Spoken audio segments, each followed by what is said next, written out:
Fala pessoal, sejam muito bem-vindos a mais um episódio do Let's Open Podcast, seu podcast favorito para falar do ecossistema aberto, falar de Open Finance, Banking, de Health não, porque não fizeram nada ainda, estão discutindo, então, enfim, fica mais para a próxima. A gente tá muito feliz, já foram bem mais do que 50 episódios aqui nesse ano. Eu sou o Gabriel Pereira, fundador do Let's Open, escrevo semanalmente para vocês ali sobre tudo que está acontecendo nesse ecossistema. Se você ainda não assina a newsletter, entra lá em letsopen.com.br, pode assinar, é de graça, chega toda semana no seu e-mail. E hoje a gente poderia encerrar o podcast, assim. Hoje a gente está encerrando o ano, mas a gente poderia encerrar o podcast depois de muitas tentativas, finalmente conseguir uma agenda da Karen para a gente bater um papo. Enfim, a Karen dispensa apresentações. Quem está no universo do Open Finance desde o começo ou que chegou agora já deve ter esbarrado com ela em algum evento, em algum post, que ela tá sempre lá marcando a galera do time dela em várias coisas que estão rolando no mercado.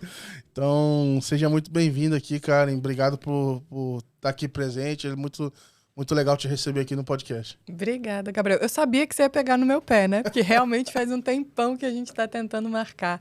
E eu tinha muita vontade de estar aqui, mas foi só problema de agenda. Agora a gente vai fazer o melhor podcast que você já fez. Boa. Obrigado mesmo.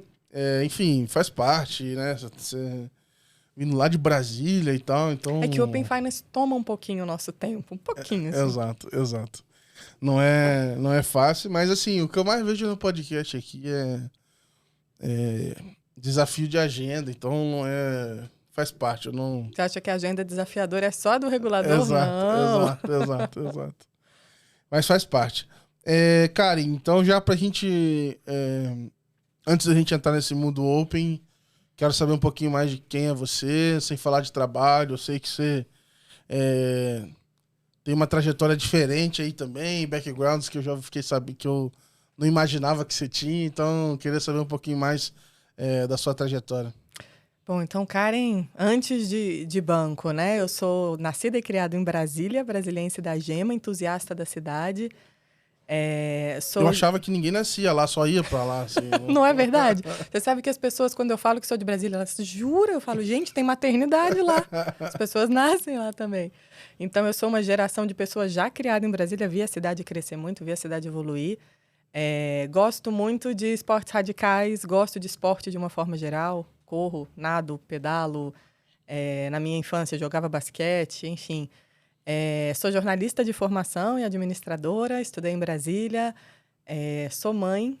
Aliás, esse é o meu principal e o emprego que mais me demanda. Sou mãe de um menininho de 3 anos, o Samuel.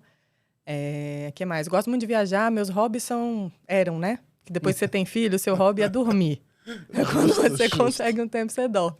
Mas sempre gostei muito de viajar e sempre gostei muito de fazer esporte. Legal. E essa parte do jornalismo, assim, pra mim, acho que é o mais curioso, né? Eu não sei, se a gente fizer um filtro, assim, né? Posições de liderança em instituição financeira, formado em jornalismo. Não deve ter mais... Seriam poucos, não é? Não deve ter mais outra pessoa, assim. É verdade. Não, jornalismo foi uma paixão, né? O primeiro curso que eu resolvi fazer na graduação. Acho que me ajuda muito porque traz também uma facilidade de aprender. O jornalista, hoje em dia, então, ele é super demandado para saber de todos os assuntos, né? O cara está cobrindo cidades de manhã, política à noite, diversão, enfim. Então, acho que me ajuda a trazer uma riqueza um pouco de repertório. Mas eu não fiquei só no jornalismo, né? Porque, como você bem pontuou, indo para o mercado financeiro, eu senti falta de ter uma formação um pouco mais densa em finanças. E aí fiz administração, fiz outras pós-graduações nessa área. Legal. Eu tenho curiosidade de, em algum momento, fazer um curso pequenininho, assim, sobre jornalismo, só para entender um pouquinho mais de como que é e tal. E olha, o curso é sensacional. Eu lembro que eu, com 18 anos, né, achava a coisa mais divertida. Eu comecei a estudar jornalismo e direito junto, e o direito eu abandonei. Porque um era estudar código, o outro era ir para laboratório de rádio, TV, fazer cursos de criação e tal. Era sensacional. Hoje a gente tá fazendo rádio aqui, né? Então, Isso aí. Com certeza alguém vai estar ouvindo isso num carro em algum momento. Talvez os meus colegas jornalistas, né, da época que muitos estão trabalhando na área, vão falar, olha, até que serviu para alguma coisa essa faculdade, Karen. Boa, boa. E como que foi, assim, entre entrar no jornalismo e decidir que você queria essa bagagem em finanças, você entrou no banco primeiro, ou isso veio depois? Como é que foi? Eu entrei no banco quando eu estava mais ou menos na metade da faculdade. Eu lembro que na época abriu o concurso. Aliás, eu fiz o concurso antes de entrar na faculdade. Eu estava terminando o 2º grau. Abri o concurso para o banco e o concurso é para você ser escriturário a nível médio. Eu lembro que na época meus pais falaram muito, né? Filha, faz, porque as matérias que caem são parecidas com o que eu já estava estudando para o vestibular. Tinha conhecimentos bancários, que era diferente, mas português, matemática, informática, inglês, enfim. Falaram, faz, porque é 6 horas o trabalho, né? Se você passar, você, enfim, decide se vai. Eu fiz e passei. E aí, quando eu estava na metade da faculdade de jornalismo, eu fui chamada. Aí veio aquela dúvida, né? E aí? Estava caminhando já para um rumo para trabalhar com comunicação corporativa, que eu já gostava, e veio a oportunidade do banco. Resolvi testar o banco, entrei e descobri que, imagina, uma pessoa com... Eu tinha, acho que, 20 anos na época. Banco, para você, é uma agência, né? Uma agência, um TAA. Você não tem ideia do tamanho da empresa. E quando eu entrei, eu falei, gente, mas tem todas essas possibilidades, né? E, na época, eu descobri que tinha um departamento de marketing. Eu falei, mas peraí, eu estudo jornalismo e tal, tem um departamento de marketing, eu gosto de comunicação corporativa, vai que dá certo, né? Vai que eu acabo traçando esse caminho. E me coloquei um prazo. Falei, bom, como eu ainda estou na faculdade, eu vou testar por 1 ano, vou ver, né, se gosto, se me adapto. Se eu não me adaptar, eu saio, ainda tem mais 1 ano para fazer estágio, enfim, buscar mercado. E deu certo. Em 1 ano, eu fui para a área de marketing do banco. E aí, enfim, foi uma grande realização, porque eu estudava o tema e consegui trabalhar com ele. E legal. Lá eu descobri que o banco era muito maior do que o marketing e dei umas voltas por aí. Não, porque eu, assim, quando... Bom, isso, vamos dizer assim, com muita informação, né? Eu tava estudando administração aqui na USP, em São Paulo, e eu ainda assim não tinha muito mais visão do banco do que a agência. Para mim é isso. Eu sabia que metade dos meus colegas da sala estagiavam em algum banco. Acho que assim, tinha uma boa parte que estagiava em atacado, uma outra boa parte que estagiava no varejo, mas eu não tinha muita dimensão do que era o varejo. Até que o dia que eu resolvi, eu só prestei o trainee pro Itaú porque tinha digital em algum nome, na parte do nome, e porque eu podia entrar sem estar formado. Eu falei, no pior cenário... Se eu não gostar, vou embora. Eu fiz no meu último ano e tal. E mesmo nas descrições lá, eles falando... É engraçado, porque eu acho que eu tive esse desafio, né? Dentro do banco, você explicar para quem tá de fora o tamanho do banco, parece que você tá explicando, mas ninguém entende de verdade. Perfeito. E foi só lá dentro que eu falei, meu Deus do céu, assim... que colosso que é isso, assim. E você imagina a complexidade de uma instituição que tem 214 anos, que está em quase todos os municípios brasileiros. Então, complexidade não só da atividade bancária, mas de logística, de distribuição, de treinamento, de cultura organizacional. Então, eu quando entrei no banco, eu tinha essa visão. Falei, não, banco é aquela fachada amarela, tem um TA, senta lá, põe um cartão, sai dinheiro. Isso era banco para mim, né? E aí eu descobri a grandiosidade da empresa. E como é que era, por exemplo... porque essa é a porta de entrada de todo mundo, né? No Banco do Brasil. Todo mundo tem essa formação, tem acesso a essa dimensão do que é. Ou sei lá, isso talvez ocorre mais em algumas praças que tem alguns escritórios maiores, não sei. Eu acho que todo mundo acaba tendo essa dimensão, porque quando você entra no banco, a gente tem uma estrutura de universidade corporativa muito bacana, aliás, uma das mais premiadas. E quando você entra no banco, você recebe muita informação e cursos para entender o contexto, o propósito da empresa, qual que é a sua parte de contribuição ali. E acho que no dia a dia a gente percebe a complexidade. Eu lembro uma coisa curiosa, que no meu primeiro dia, na hora do almoço, eu liguei para minha mãe e falei, mãe, não sei se vai dar.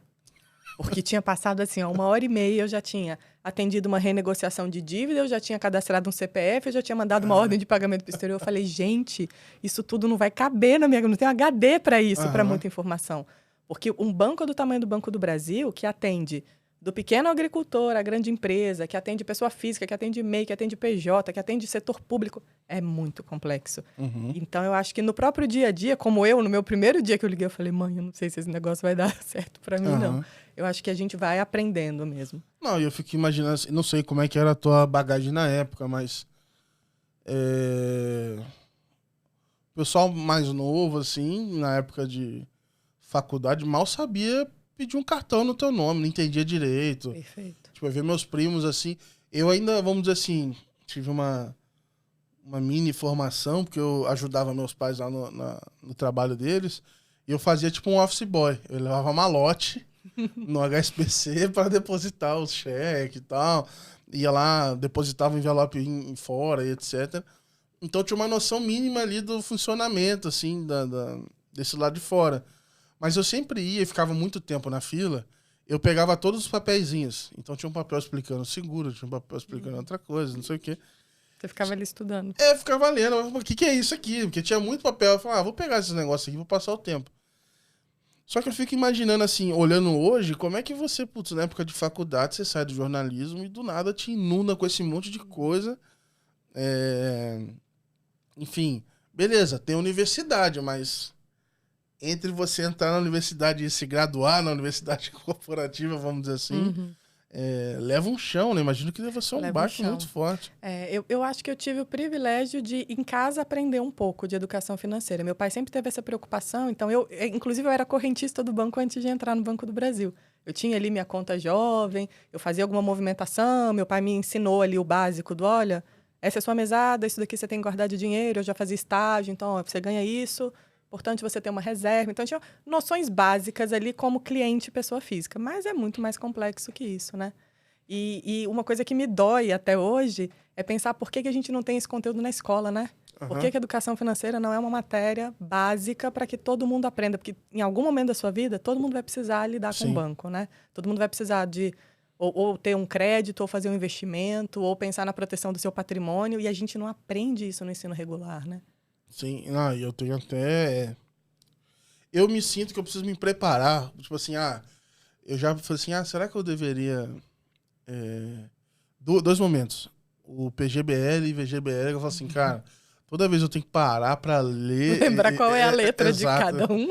E penso no financiamento imobiliário. Cara, eu tenho que tirar um tempo pra estudar isso daqui, porque eu não consigo tomar uma decisão consciente só navegando ali e escolhendo. E, putz, tô há quantos anos estudando e tô no meio e eu sinto essa insegurança. Então você imagina quem tá longe. É isso, né? Bancários, a gente vai fazer um investimento, você para e fala, calma aí, tem que olhar direito esse portfólio, deixa eu ver qual aí que é a tu vai no amigo, né? Aí tu vai lá no grupo, pessoal, qual que é o gabarito aqui? Qual que é o melhor? Exatamente. Não é fácil. E aí, puxando um pouco pro Open Finance, talvez aí o Open Finance possa ajudar muito, né? As coisas serem mais comparáveis, a informação ser mais fácil e talvez até a máquina trabalhar com mais precisão para indicação, né?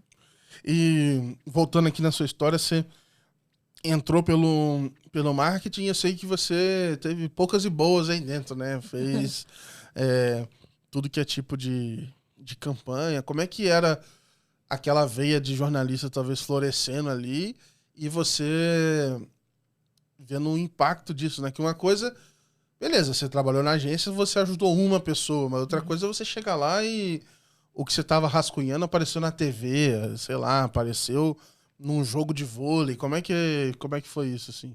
É super gratificante, né? Eu me encantei pelo marketing e o banco tem profissionais muito capacitados e como a gente atende um portfólio muito extenso, oportunidades de diferentes assim, entregas, né? E eu, no marketing, trabalhei praticamente com todos os públicos e todas as ferramentas. Então, desde planejar uma campanha, isso é uma coisa bem legal. A minha primeira campanha, por exemplo, foi premiada. É uma campanha que foi sobre o Dia das Mães com a música da Ana Vilela. E que, se você coloca Dia das Mães, Ana Vilela até hoje vem, né? Minha mãe se emociona pra caramba. Legal. Mãe, beijo. Minha mãe se emociona pra caramba. Então, é muito legal. E porque é uma construção de não uma pessoa só, né? Uma construção de um time. Você tem um time que pensa, você tem uma agência que apoia, você faz pré-teste, você escuta o que o cliente quer, você fala, puxa, eu imaginei que isso ia ser sensacional. E você vai para o pré-teste e o cliente fala, não entendi nada. Ai, meu Deus, volta para a prancheta. Então, é uma construção bastante elaborada e, de repente, quando você vê ela divulgada, é bem emocionante. E no marketing eu trabalhei com, acho que as melhores plataformas que o banco tem, né? Porque eu trabalhei muito tempo com marketing esportivo. Então, contrato de patrocínio do vôlei, que é um dos mais longevos do esporte nacional, e vôlei e Banco do Brasil são duas coisas super ligadas, né? Eu já comentei contigo, eu nem sei, ele ainda é patrocinador? Sim. Ah, tá, porque eu falo assim, eu não... Não precisa mais ser. Se você não for mais patrocinador, eu já vejo o logo do Banco do Brasil no meio da camisa ali. Não, é uma construção muito incrível, né? De muitas gerações ali que passaram pelo marketing do banco. Ainda pegou, vamos dizer assim, o momento de ouro do vôlei ali. Peguei né? Olimpíada no Brasil, negócio... Gabriel. Eu trabalhei com esporte por 2 ciclos olímpicos. Peguei Olimpíada no Brasil, que foi assim, acho que o ápice do esporte nacional. Olha.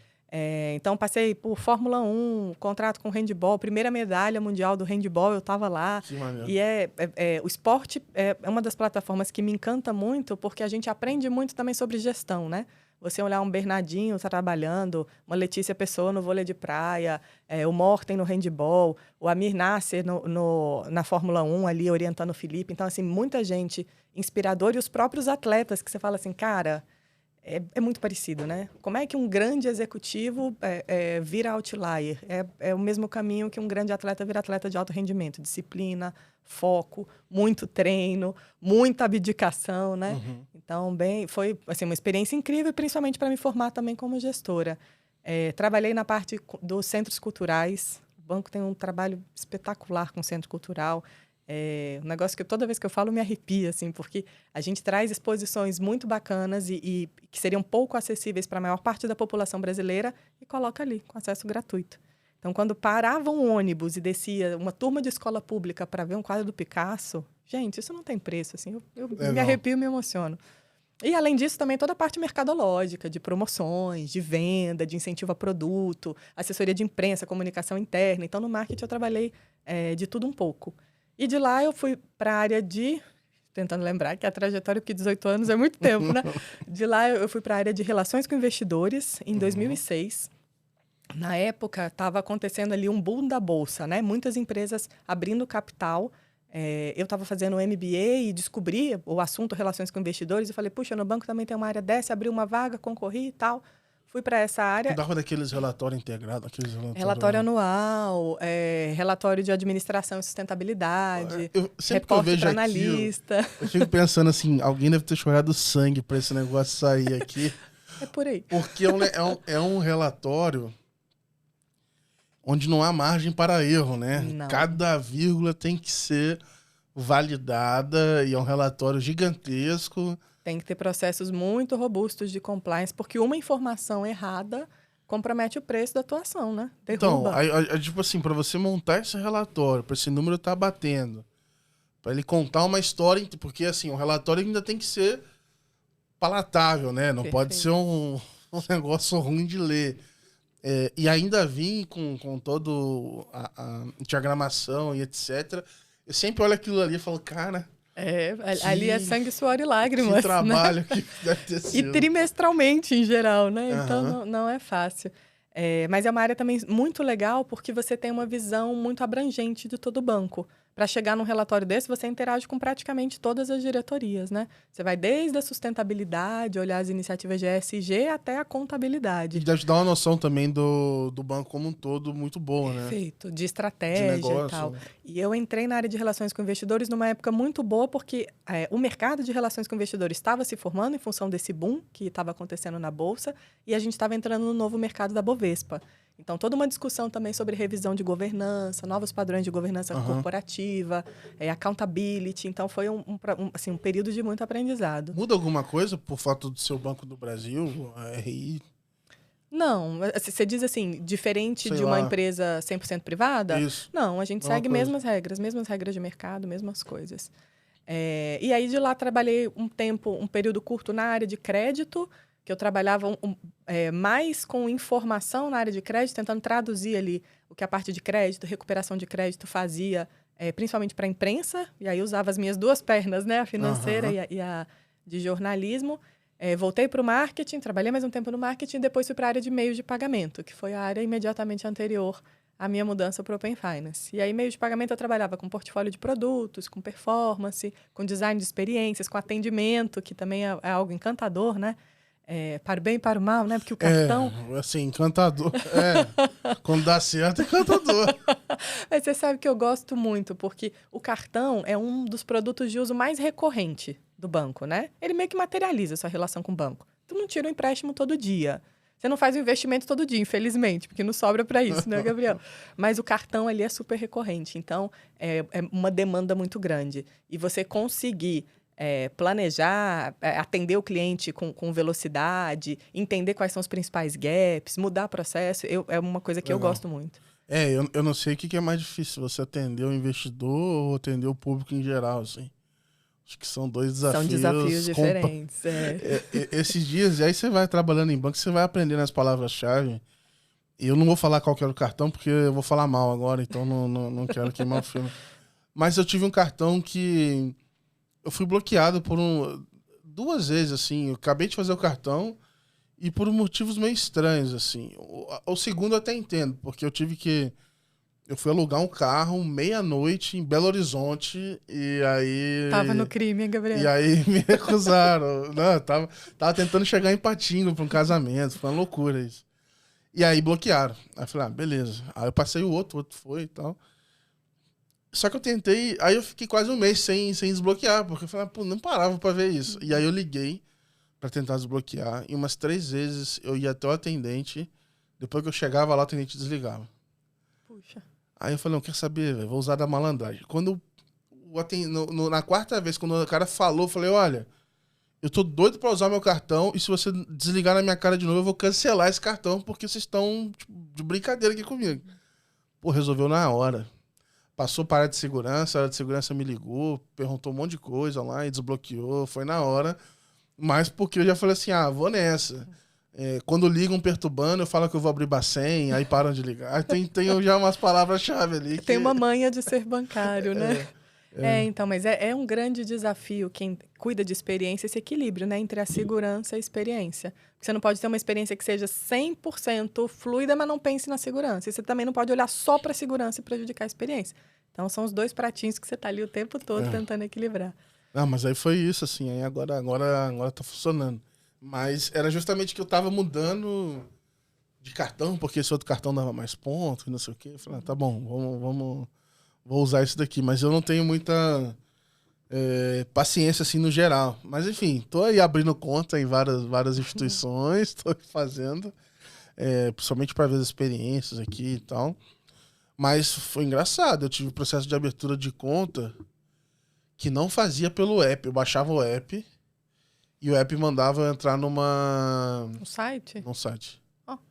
E aí eu entrava no site e eu fazia o processo pelo site.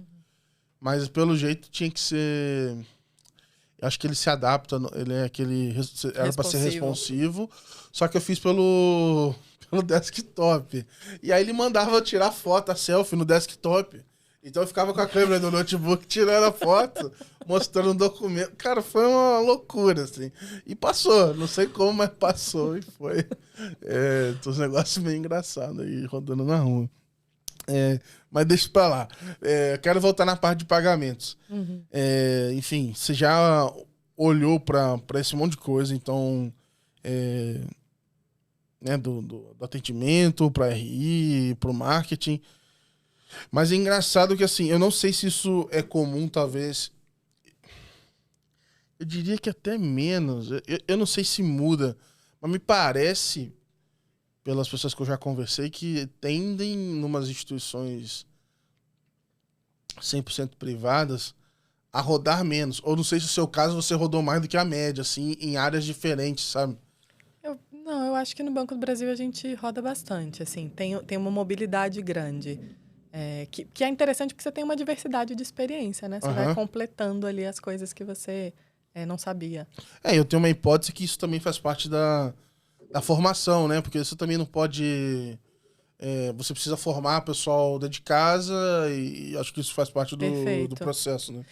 E talvez até por essa necessidade de sempre usar o pessoal dentro de casa, como você colocou, né? Os funcionários concursados, às vezes aparece essa oportunidade ou necessidade, né? Eu tenho aqui uma vaga na área de meios de pagamento. Eu não consigo pegar no mercado alguém. Eu falo, não, mas peraí, o Gabriel que estava trabalhando naquela área, ele tem mais ou menos o perfil.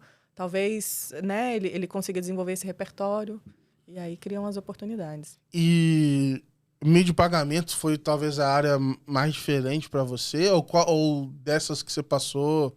Eu acho que RI. RI foi uma das mais desafiadoras, assim, porque era um conteúdo financeiro mais denso, né? E foi minha primeira experiência mesmo mergulhada em ser banqueira, né? Aham. Ter cabeça mais de banqueira. Como que foi essa chegada em pagamento? O que você ia olhar na época?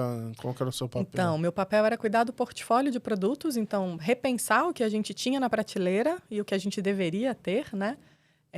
Cuidava bastante da parte de experiência, então o design de serviço, como o nosso cliente usa o cartão, todos os processos ali, toda a jornada dele. Como que é a abertura, né, de uma conta cartão, se ele precisa alterar um limite, se ele tem um problema de bloqueio, se ele tem que pedir uma segunda via e tal. Toda a parte promocional também de cartão, então, como eu aumento o spend, como eu melhoro a ativação, que tipo de incentivo eu posso colocar, que tipo de benefício. Cartões entravam tudo nessa parte de pagamento? Sim. É curioso, assim, tem lugar que tem uma estrutura para cada de cartão. Enfim, estrutura, o que eu mais vejo é que muda todo ano, assim, a cada 6 meses. Então, design organizacional, em geral, não tem uma receita, né? Depende, assim, de como a tua empresa está organizada, de quem são as pessoas que você pode contar, de qual que é a prioridade que você quer naquele momento, né? Esses dias, por exemplo, eu recebi até um banco concorrente querendo entender o design organizacional da área de Open Finance, né? E o que eu descobri também fazendo as minhas pesquisas é que não tem um padrão. Não tem. Cada um tá ligado num tema. Eu faço essa pesquisa aqui no podcast, não tem. E principalmente nessa área que é muito nova, tá todo mundo experimentando. Deixa eu ver o que funciona. É junto com a área de pagamentos, não é junto com a área de tecnologia, junto com a área de cliente, enfim. Puxado, hein? Puxado. E aí você... Mas porque na minha cabeça, por exemplo, quando você olha pagamentos, aí era só pessoa física? Não. PF, PJ, governo, agro. Então, aí entra, por exemplo... Toda a parte de cash, sei lá. Não, mas nesse caso, quando eu trabalhei na área de meio de pagamento, era cartão e carteira digital. Cash ficavam numa outra diretoria. Agora a gente até juntou. Entendi. E aí você ficou por quanto tempo lá? Foi mais ou menos 1 ano e meio. Acho que 1 ano e meio.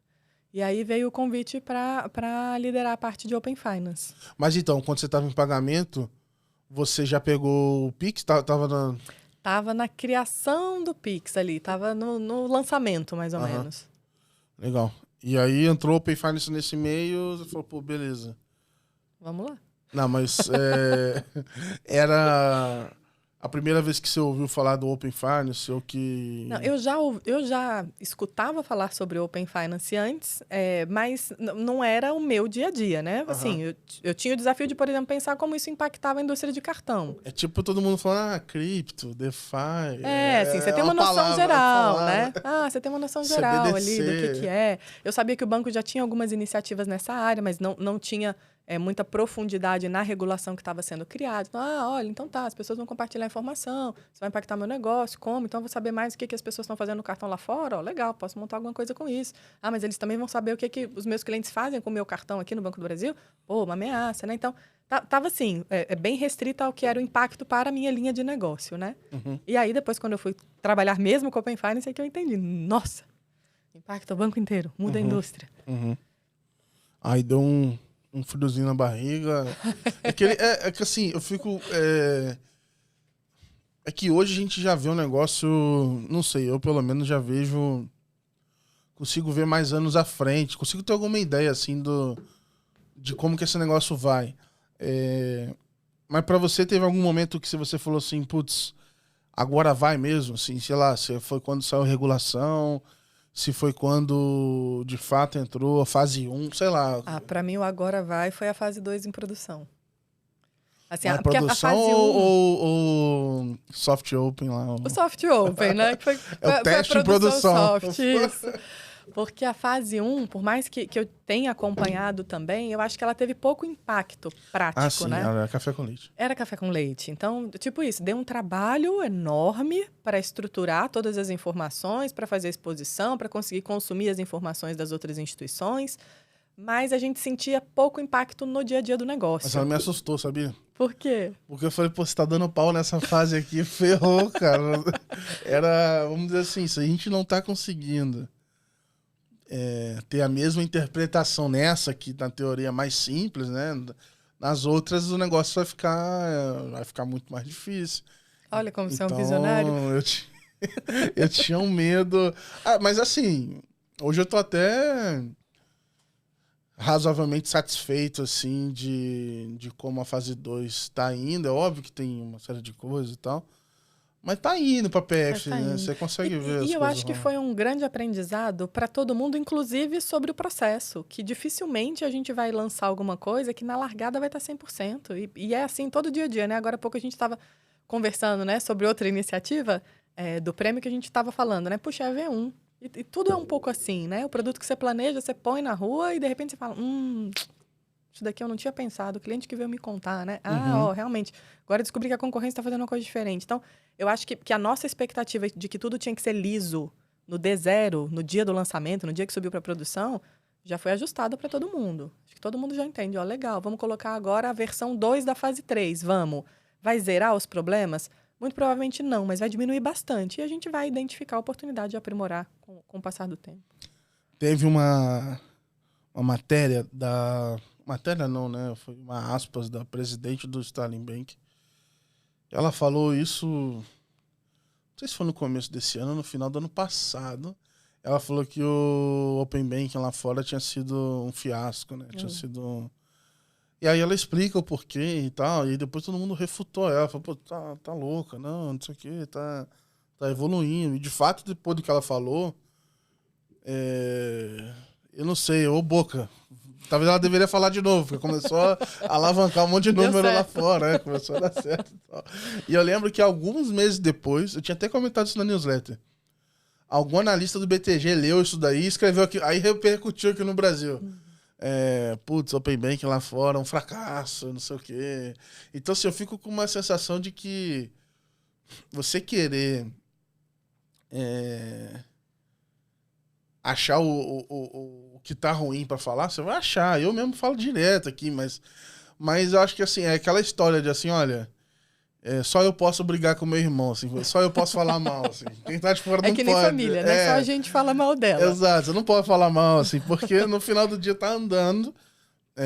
E pra gente chegar onde a gente quer, tem que passar por esse momento aqui, não tem outra saída. Cara, é algo muito novo e muito complexo, né? Talvez as pessoas que não trabalham diretamente com esse tema não tenham noção da complexidade, que é você juntar várias instituições diferentes que trabalham nas suas casas com padrões diferentes, Sim. inclusive de armazenamento de informação, de prestação de informação, e de repente você fala assim, agora, gente, todo mundo tem que fazer junto. É como uma coreografia, né?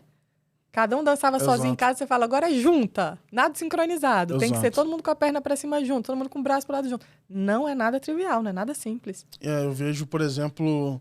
tem um monte de coisa que eu preciso estudar, que eu tenho uma ideia do que é complexo, mas eu nunca parei para ver. Por exemplo, o próprio guia de UX do Brasil.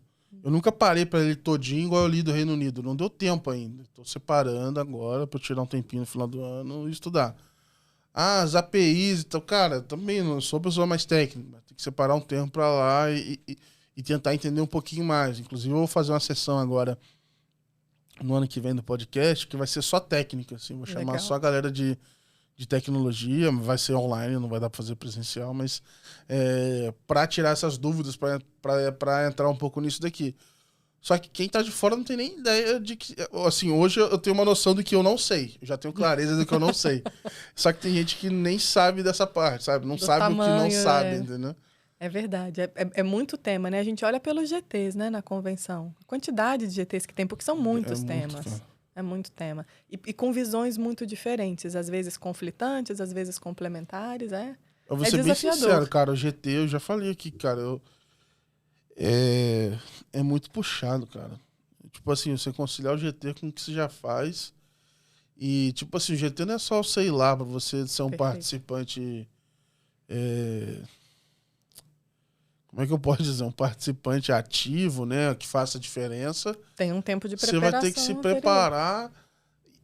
E aí, às vezes, o se preparar envolve você entender o contexto como um todo. Você chegou, o bonde tá andando.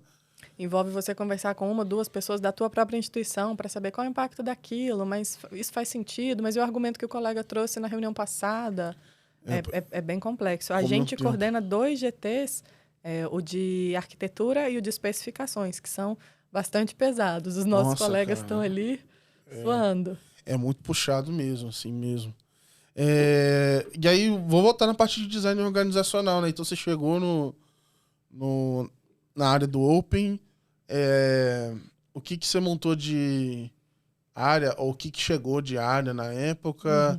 Essa área é da mesma forma que é hoje? Mudou? Como é que foi? O que vocês pensavam, assim, na tua primeira semana de Open? O que você pensava, assim? Como é que você se organizou? A gente montou um time, quase uma startup. Eu brinco que eu era a pessoa que tinha uma startup dentro do Banco do Brasil, porque a gente trouxe perfis bem diversos e complementares. Já se tinha uma clareza que o Open Finance ia impactar o negócio como um todo. Então, não fazia sentido, por exemplo, ter só gente da área de meios de pagamento, eu ter só gente da área de crédito. Então, a gente montou um time com perfis de cada área de produto, também das áreas de cliente, de processos, né, de crédito, de controles internos. E a ideia era que a gente pudesse, com essa diversidade tão grande ali de repertório, entender melhor o impacto e principalmente as oportunidades do Open Finance para cada área de negócio.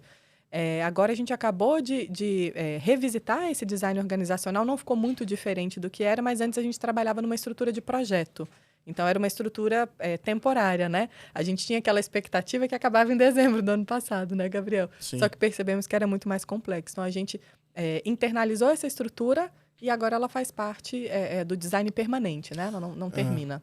Porque eu acho que tinha uma expectativa igual do Pix, né? Que o Pix, por exemplo, teve instituição que eu sei que teve que rampar muita squad, ou seja, criar muitos times para atender o prazo do Pix, que eu acho que foi o primeiro... a primeira demanda maior, assim, né, do Bacen e com prazo mais apertado, etc. E acho que a expectativa era que no Open Finance acontecesse o mesmo, né? E não é o que tá... Né? Vai um pouquinho mais além, né? Aliás, assim, acho que isso não foi verbalizado, mas para mim uma grande evolução desse ano foi não ter mais esse aperto maluco com esses outros prazos, porque eu não sei, posso estar falando besteira, mas assim... Foi assim, olha, não vou falar dessas outras coisas aqui, vou só falar dessas. Acho que não foi oficialmente combinado, mas acho que ficou melhor, assim. Vamos garantir esses melhor. Outros aqui. Eu acho que foi uma revisão no ritmo muito necessária para que a gente, de fato, pudesse se concentrar não só em ter as fases em produção, mas ter elas operacionais, funcionando, experiência legal para o cliente. É igual aquelas fórmulas do Excel, né? Enquanto você não arrumar a fórmula, não adianta você arrastar ela para todas as células. Exatamente. Senão você vai arrastar tudo cagado, vai estragar a planilha inteira. Então, acho que está na hora da gente, enfim, acabar de finalizar. E foi muito positivo, né? Eu, por exemplo, vejo que a fase 2 evoluiu muito. Esse ano evoluiu muito. Se a gente pensar quando a gente colocou ela em produção no ano passado e como a gente vai entregar agora no final do ano, com as instituições já usando as informações, o pessoal já lançou o seu PFM, né? O seu agregador de contas, eu acho que evoluiu muito. Então, acho que foi um ajuste de ritmo muito necessário, muito positivo para a indústria. Legal. E aí, vocês se juntaram, montou lá o time, tinha que fazer o regulatório. E quando é que vocês começaram com as ideias malucas de pedir consentimento no WhatsApp? O consentimento não tá nem funcionando. Não, vou enfiar no WhatsApp, vambora. E deu mole, faz iniciação no WhatsApp também.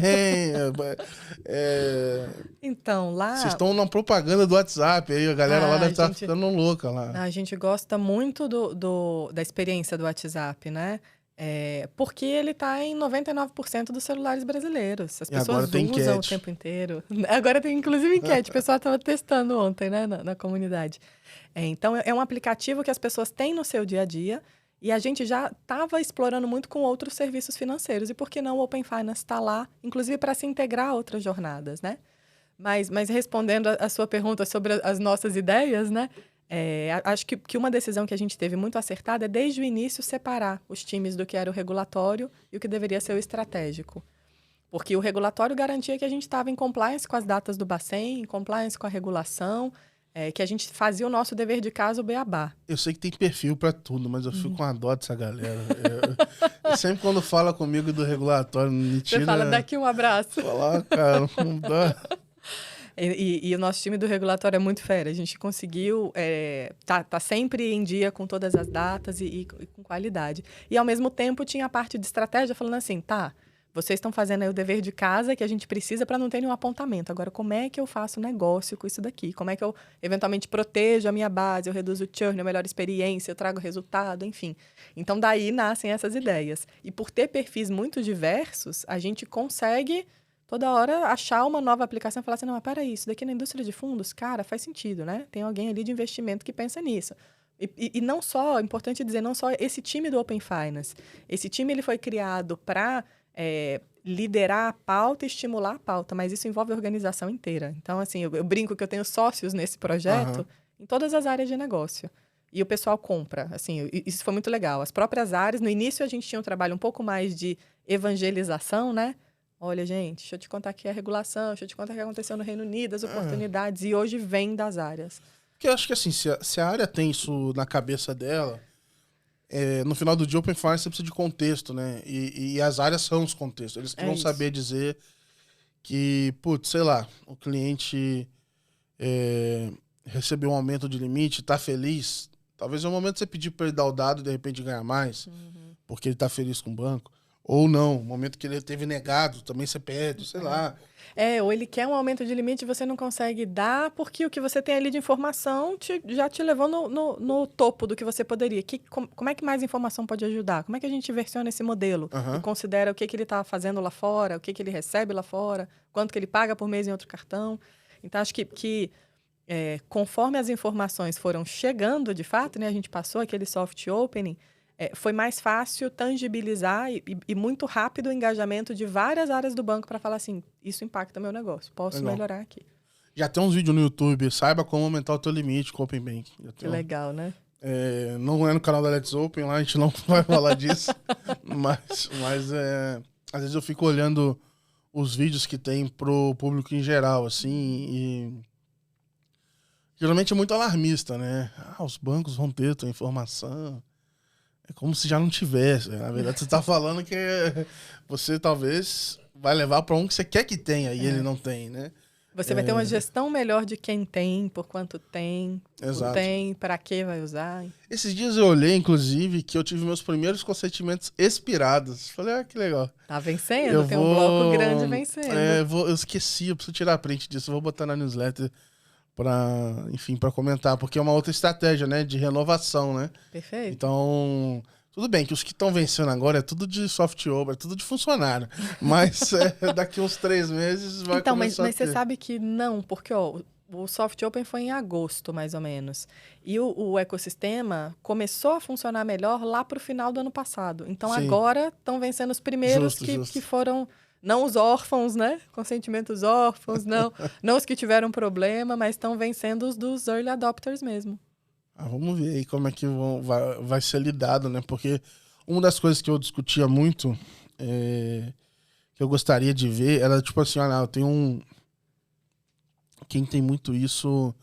Tem uns painéis do Facebook, tem gente que usa o Facebook ainda, né? Mas eu entro lá de vez em quando pra ver assim... O que tá acontecendo aqui nesse submundo nesse aqui? Outro mundo. E ele tem uns painéis... Não sei se o Gmail tem isso também, acho que não, mas...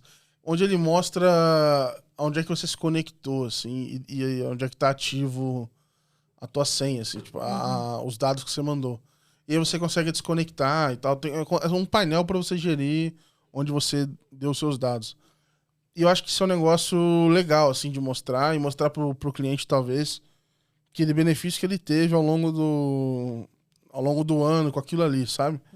É óbvio que para você fazer isso, você tem que primeiro estar preparado para dar benefício para ele ao longo do ano. Isso é importante. E depois para você conseguir saber o que o benefício que ele teve veio do Open Finance, que também é outra coisa que, quando você vai avaliar o crédito, é difícil às vezes você dissociar quanto uma variável só mudou, né? É uma série de outras coisas. Você teria que comparar quando você rodar o modelo com os dados ou sem os dados, né? O delta ali. E aí armazenar a história. Enfim, tem uma série de mudanças que precisa fazer, às vezes, para fazer isso. Muita gente talvez não esteja nem preparada sistemicamente para armazenar o limite dele em D1 e depois em D360, enfim.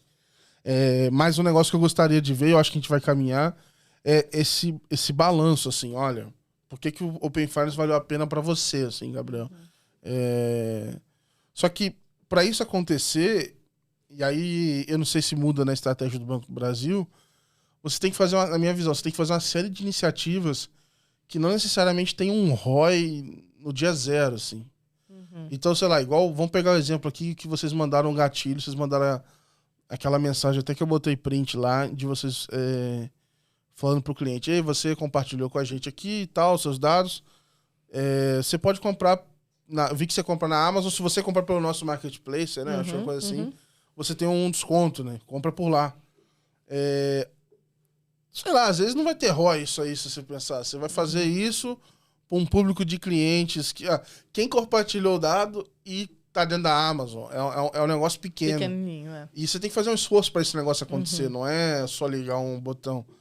Como é que você aprova esse tipo de iniciativa? Como é que você muda a... eu não queria usar mindset, cara, odeio. A orientação, né? Tipo assim, a forma de enxergar o objetivo ali, se é financeiro e tal, da gestão, da liderança, para você começar a fazer esse tipo de coisa que não necessariamente dá um ROI. Então, eu vou montar um extrato de benefício para o cliente, eu vou fazer uma mensagem muito pontual. Isso no final do dia vai aumentar a audiência, reter cliente, mas é difícil você mostrar o resultado caso a caso, né? É verdade. Antes de responder isso, deixa eu só fazer um pop-up sobre essa história. Porque quando você divulgou lá, não era Let's Open ainda, né? Eu tava com o nome antigo aqui, me mandaram a notificação.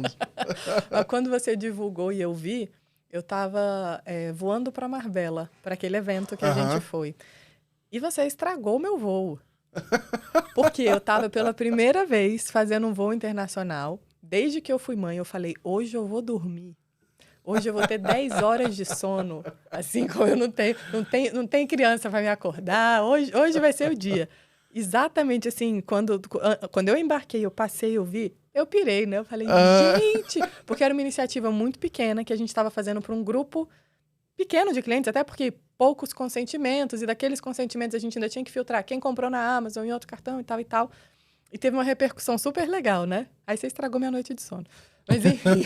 Não, e o pior é que eu achei aquilo no Twitter. Então, isso foi o mais legal, porque não foi a assessoria de imprensa que divulgou, não foi um esforço nosso. Teve gente que achou que era meu, porque o nome do cara é Gabriel.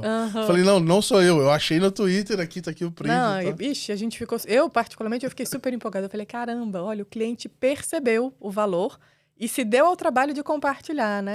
E agora isso tá... Acho que foi um dos primeiros cases de fato, usar os dados para uma coisa não tão óbvia, né? Porque quando a gente fala de reanálise de limite de crédito, de capacidade de pagamento, é um pouco do óbvio do que seria feito com o Open Bank. Agregador de contas é um pouco do óbvio. E ali era o não tão óbvio, né? Mas enfim, você estragou minha noite, mas foi bem interessante. Mas respondendo a tua pergunta, o que foi, acho que muito acertado no banco? Desde o início, a gente tinha licença para testar. Então, montamos o squad, a gente tinha o time de tecnologia apoiando várias áreas de negócio e a gente tinha um mindset muito claro que a gente teria que testar mesmo que fosse pequeno. Porque por ser S1, né, por ser um grande banco, a gente não tinha a opção de esperar o Open Finance dar certo, esperar a indústria se ajustar e ver os cases que viriam para começar a aprender. Então, lá a gente sempre partiu do pressuposto que a gente precisa testar pequeno, aprender rápido. Então, eu nunca tive muita dificuldade de convencer esse tipo de investimento. Olha, a gente tem aqui 400 clientes com esse perfil e é esse case de negócio que a gente vai testar. Vai fazer cosquinha no resultado? Não. Eu atendi muito analista ano passado e esse ano para falar de Open Finance e falava isso. Ó, nesses primeiros anos, não vai estar na linha do balanço receita gerada pelo Open Finance. Não chega nessa casa. Mas o que é o grande diferencial das instituições nesses primeiros anos? Tipo, é um P&D, assim, investimento. É você aprender e estruturar para quando escalar. Então, esse exemplo, por exemplo, a gente aprendeu, viu, né, a reação, mediu quem depois daquela mensagem usou o meio de pagamento do banco, usou o marketplace do banco para fazer compra, avaliou se a conversão valeu a pena e criou toda a infraestrutura para escalar. Porque quando a gente cria infraestrutura, você ter 10 clientes ou você ter 1 milhão, tá pronto. Então, esse foi sempre o nosso mindset. Fazer pequeno, testar e deixar pronto para escalar. Legal. Eu tenho muito uma filosofia de que a médio prazo você vai ter que ter 1.000 gatilhos desses, 10 mil gatilhos, 50 mil, porque imagina quantos momentos de vida ou quantas situações que você pode ter para grupos diferentes de pessoas e, sei lá, um lugar que você vai comprar uma ração mais barata, uma comida, sei lá, igual você falou assim, meu filho toma determinado leite e tá, e aí para você faz total diferença, é um gatilho, mas aí, sei lá, são para 5.000 mães, mas para aquelas 5.000 Uma é diferença o maior enorme. encantamento que você pode fazer, aquele. Então, eu até falei, acho que em algum episódio aqui, que eu acho que você vai ter que ter um grupo ali de maluquinhos ali no CRM ali, que vai ficar bolando esse tipo de coisa, mas é um trabalho meio que a médio prazo, porque você vai criando vários gatilhos, gatilho, porque se você não começar, você vai continuar sempre naquele baldão, né? Pré-aprovado, aumentou o limite, não sei o quê. Então, e eu acho que essa parte da inteligência e de fato, você conseguir pegar um monte de informação e indicar uma proposta de valor que faz sentido para a mãe do filho que toma leite de amêndoa, é que é o diferencial. Porque, por exemplo, agregar conta. Agreguei conta de 500 bancos. Coitado do usuário, ele vai fazer o quê com aquilo sozinho? Se você não conseguir extrair de lá uma inteligência para falar, agreguei suas contas e tem uma sugestão de como você pode economizar mais, tem uma sugestão de como você pode ter uma taxa melhor, tem uma sugestão de como você deveria organizar o seu fluxo de caixa, você não está muito ajudando, né? Então, acho que esse vai ser o grande diferencial, a inteligência que a gente vai construir em cima dos dados. Eu sendo bem sincero, eu nunca pensei que agregar a conta era uma dor na minha vida. Não é assim, eu não me importo muito assim. Mas organizar minhas finanças nesse sentido, tipo assim, gastar menos é uma dor. É uma dor. Eu tenho certeza que eu tenho muita coisa que eu posso otimizar e gastar menos, etc. Isso é uma dor. E você tem uma máquina trabalhando para você, né, fazendo isso sem você parar e precisar pensar e falar assim, não, mas peraí, eu recebo dia tal e minha conta de luz está vindo 3 dias antes, por isso que eu fico X dias no cheque especial sempre. Alguém devia fazer isso para você, cara, né? A minha PJ... É que o teu contador, eu perturbo os caras direto. Falo assim, cara, eu tô devendo alguma coisa? Porque eu já paguei juros de algumas coisas porque eu simplesmente não me organizei. Tinha o dinheiro na conta e eu não paguei. Foi isso, assim. Então eu fico lá, puta, e aí? Tem que pagar alguma coisa? Não tem? Esses dias eu emiti nota. Ao invés de eu emitir no final do mês, eu deixei virar o mês. Então, meu imposto veio muito mais baixo. Falei, cadê uma coisa estranha aqui? Aí eu falei, e aí, é isso mesmo? Não, porque você emitiu depois do dia 1º. Falei, então tá bom. Então, eu fico nessa bagunça, assim, então, assim, eu tenho um problema da desorganização ali e tal, mas... E pense que você é um cara que trabalhou na indústria financeira. Sim. Imagina quem nunca aprendeu isso. Quem... Tipo, você vai me convencer, por exemplo, vou dar um exemplo aqui. Beleza, eu vi lá o PFM de vocês, tem um monte de coisa legal e tal. Pro meu caso específico, o que me chamou a atenção era a meta do orçamento do mês. É a feature que eu falei, essa eu compartilho dado para usar. As outras, assim, sendo bem sincero, centro de custo, pouco me importa. Assim. Se eu bater o orçamento, hoje é o meu primeiro passo de organização financeira, assim. E é, de fato, o primeiro passo para qualquer pessoa que quer se organizar. Ela precisa saber quanto ela ganha, quanto ela deve gastar no mês. Exato. É o mínimo. Não, eu chego em determinada época do mês, eu paro de olhar. Como se fosse resolver, né? Eu não olho mais a fatura. O que a gente não sabe, a gente não sente. Então eu passo uma semana fingindo que não tem um problema e eu chego no final do mês e falo, pô, que merda que eu fiz de novo. Então é um período que eu pulo, assim, não olho. Mas, assim, tem uma empresa que eu gosto muito e eles foram comprados lá fora, que é a Nordgame. E eles entregam, inclusive já falei isso aqui, acho que o pessoal da Plug usa eles, o Bruno já me comentou, assim, como inspiração em algumas coisas e tal. Eles têm lá, eles fazem a conexão de banco e tal. Uma das features que eles tinham lá dentro, até escrevi um texto, eu fiz uma análise, sei lá de quantas páginas, assim, tipo 11, 12, alguma coisa assim. E eles têm uma feature muito legal que é eles detectam padrões, assim. Então, tipo assim, ele chega pra você e fala assim, olha, Banco do Brasil, eu consigo coletar os dados pra vocês dos clientes e eu consigo te entregar vários padrões que eu tô detectando. E aí tu vê o que você faz com isso, assim. Que que eles usam, que eles deram uma roupagem, é o de aposta. Porque isso já agora no Brasil, cara, acho que faz total sentido olhar isso. Fala, pô, o cara tá pegando salário, tá arrebentando na bet lá, fazendo aposta de tudo. Isso, cara, pode comprometer a saúde financeira dele e tal. E aí eles faziam isso de detectar o padrão. E aí eu tava falando com eles lá da Nord e falei assim, putz, se você começa não só a entregar o padrão, mas dar nome para esses padrões, então, sei lá, a Personetics, quando vai vender a solução dela, eles falam, eu tenho 100 e tantos gatilhos. Mas talvez com esses padrões que você começa a detectar, você vai ter 1.000, você vai ter 1.500, vai ter 5.000, que eu acho que são... vamos dizer assim, em algum momento você vai ter lá a IA trabalhando e descobrindo isso e dando nomes, e você vai testando em grupos pequenos se aquilo tá fazendo sentido, depois faz o rollout, sabe?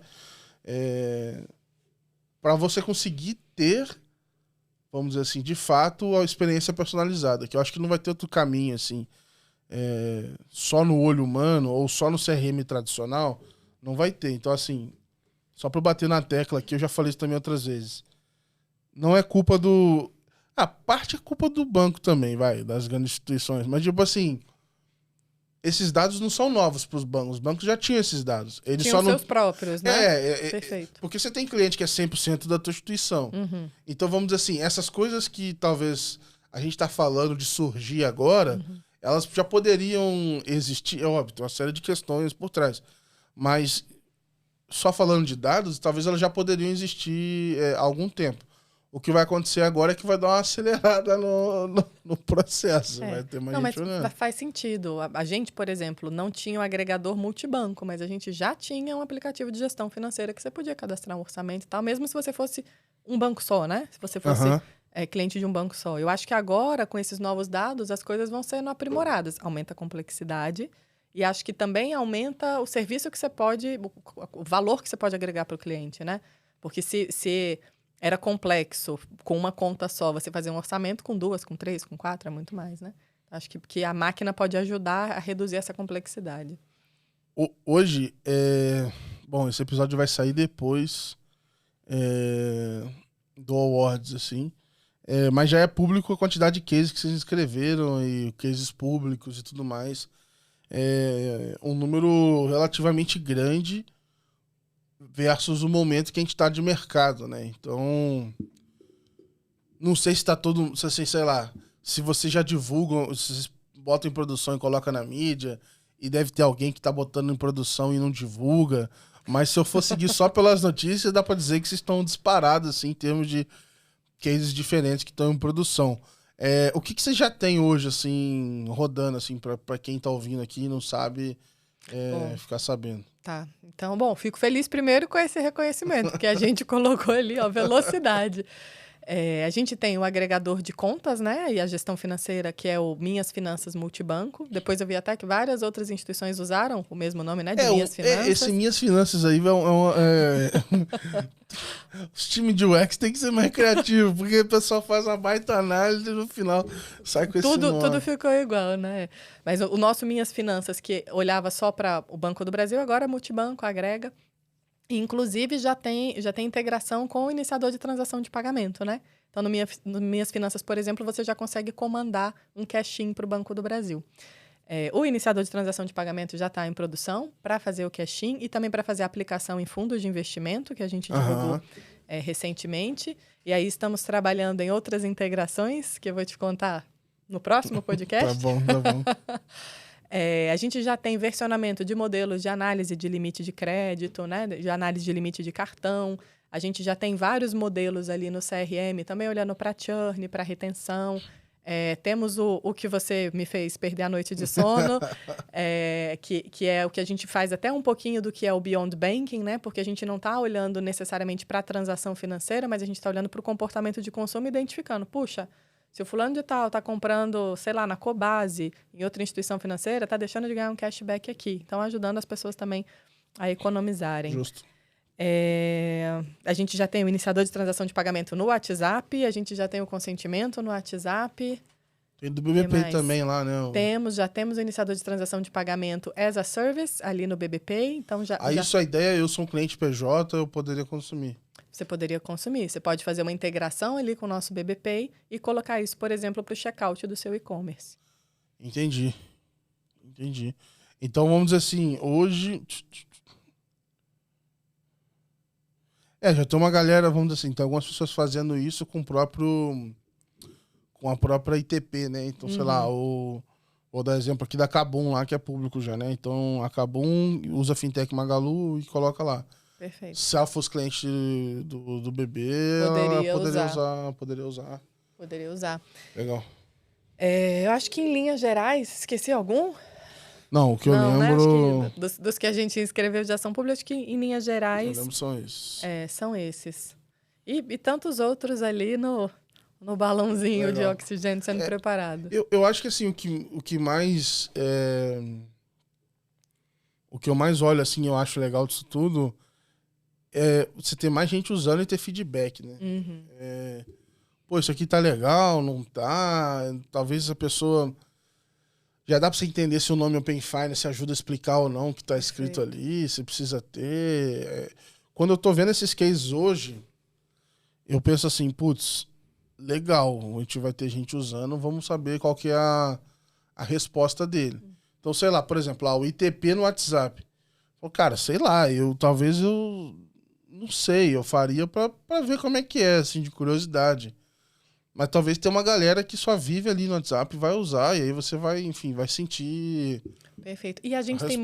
muitas outras transações financeiras no WhatsApp, né? Então não é o ITP por ele só, mas como ele pode se integrar a essas outras transações, né? O pagamento de fatura, pagamento de empréstimo, transferências e Pix, que hoje já se faz no WhatsApp. Não, pagar, assim... Eu vi isso lá fora quando eu pesquisei e eu tenho essa dor aqui.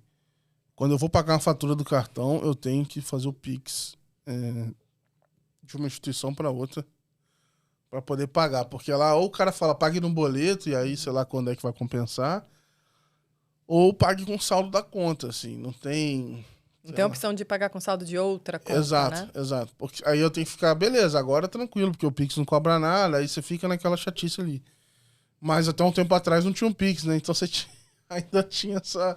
Pô, será que isso aqui vai cobrar? Não vai? Eu precisando do meu limite hoje? Não, quando que compensa? Não, fora que dependendo do horário que...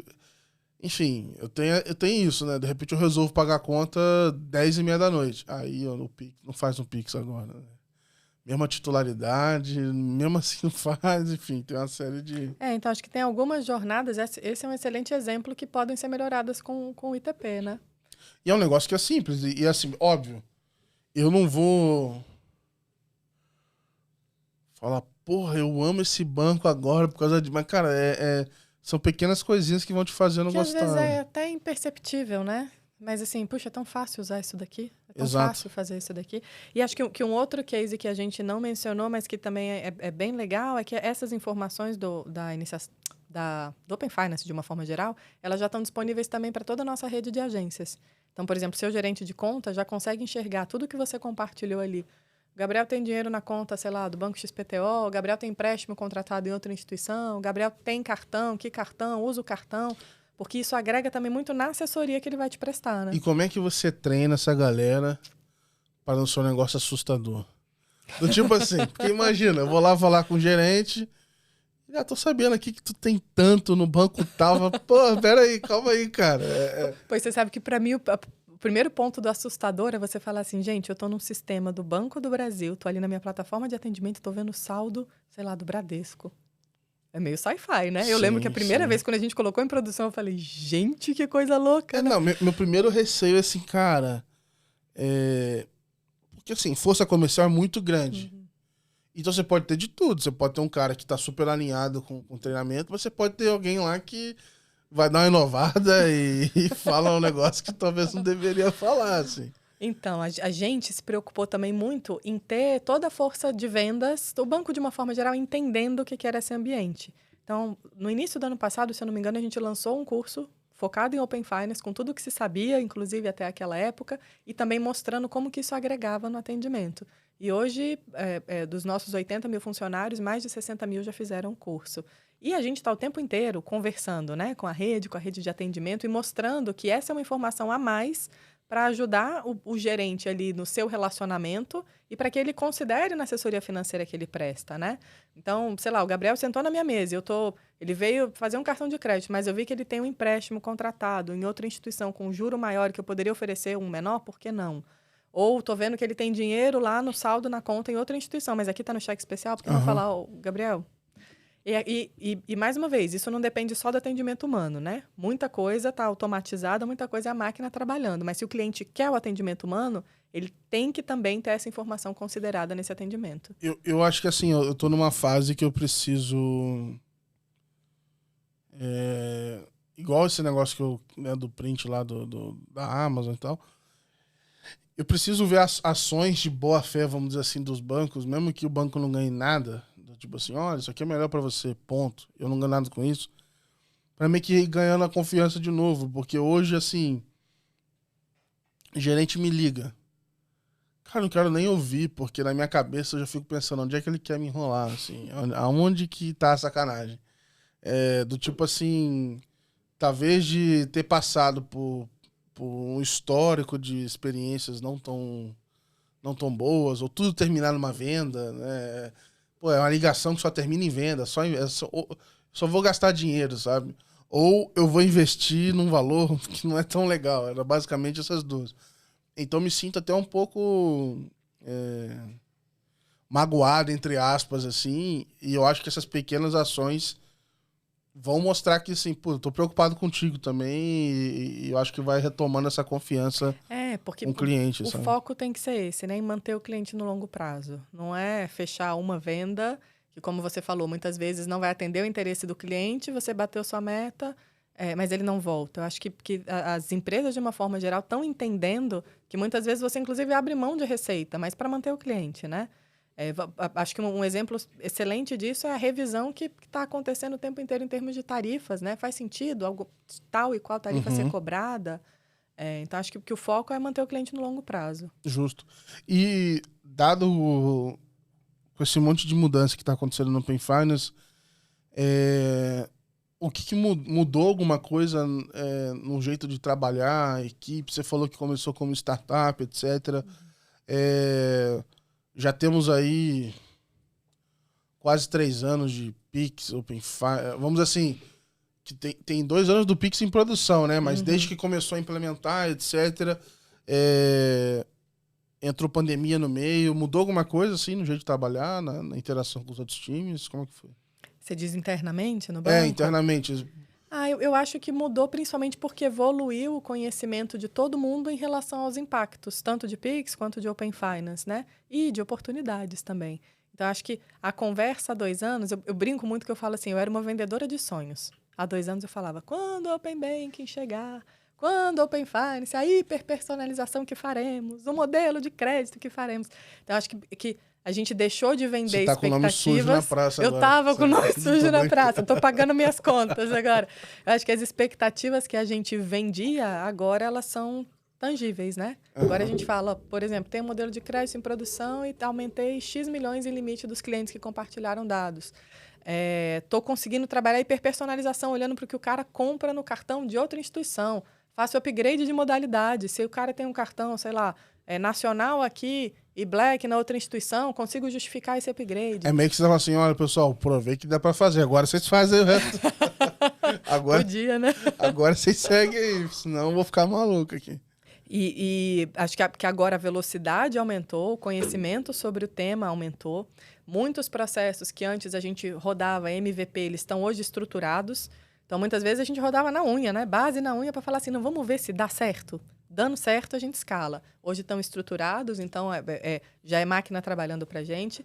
E a gente consegue, inclusive, sair do básico e do beabá para pensar no consentimento no WhatsApp, para pensar na iniciação de transação de pagamento no WhatsApp. Você acha que falta muito, ou não sei se já está acontecendo, para eu ter uma resposta em D0 ou quase instantânea que seja personalizada, assim, pelo Open Finance? Não.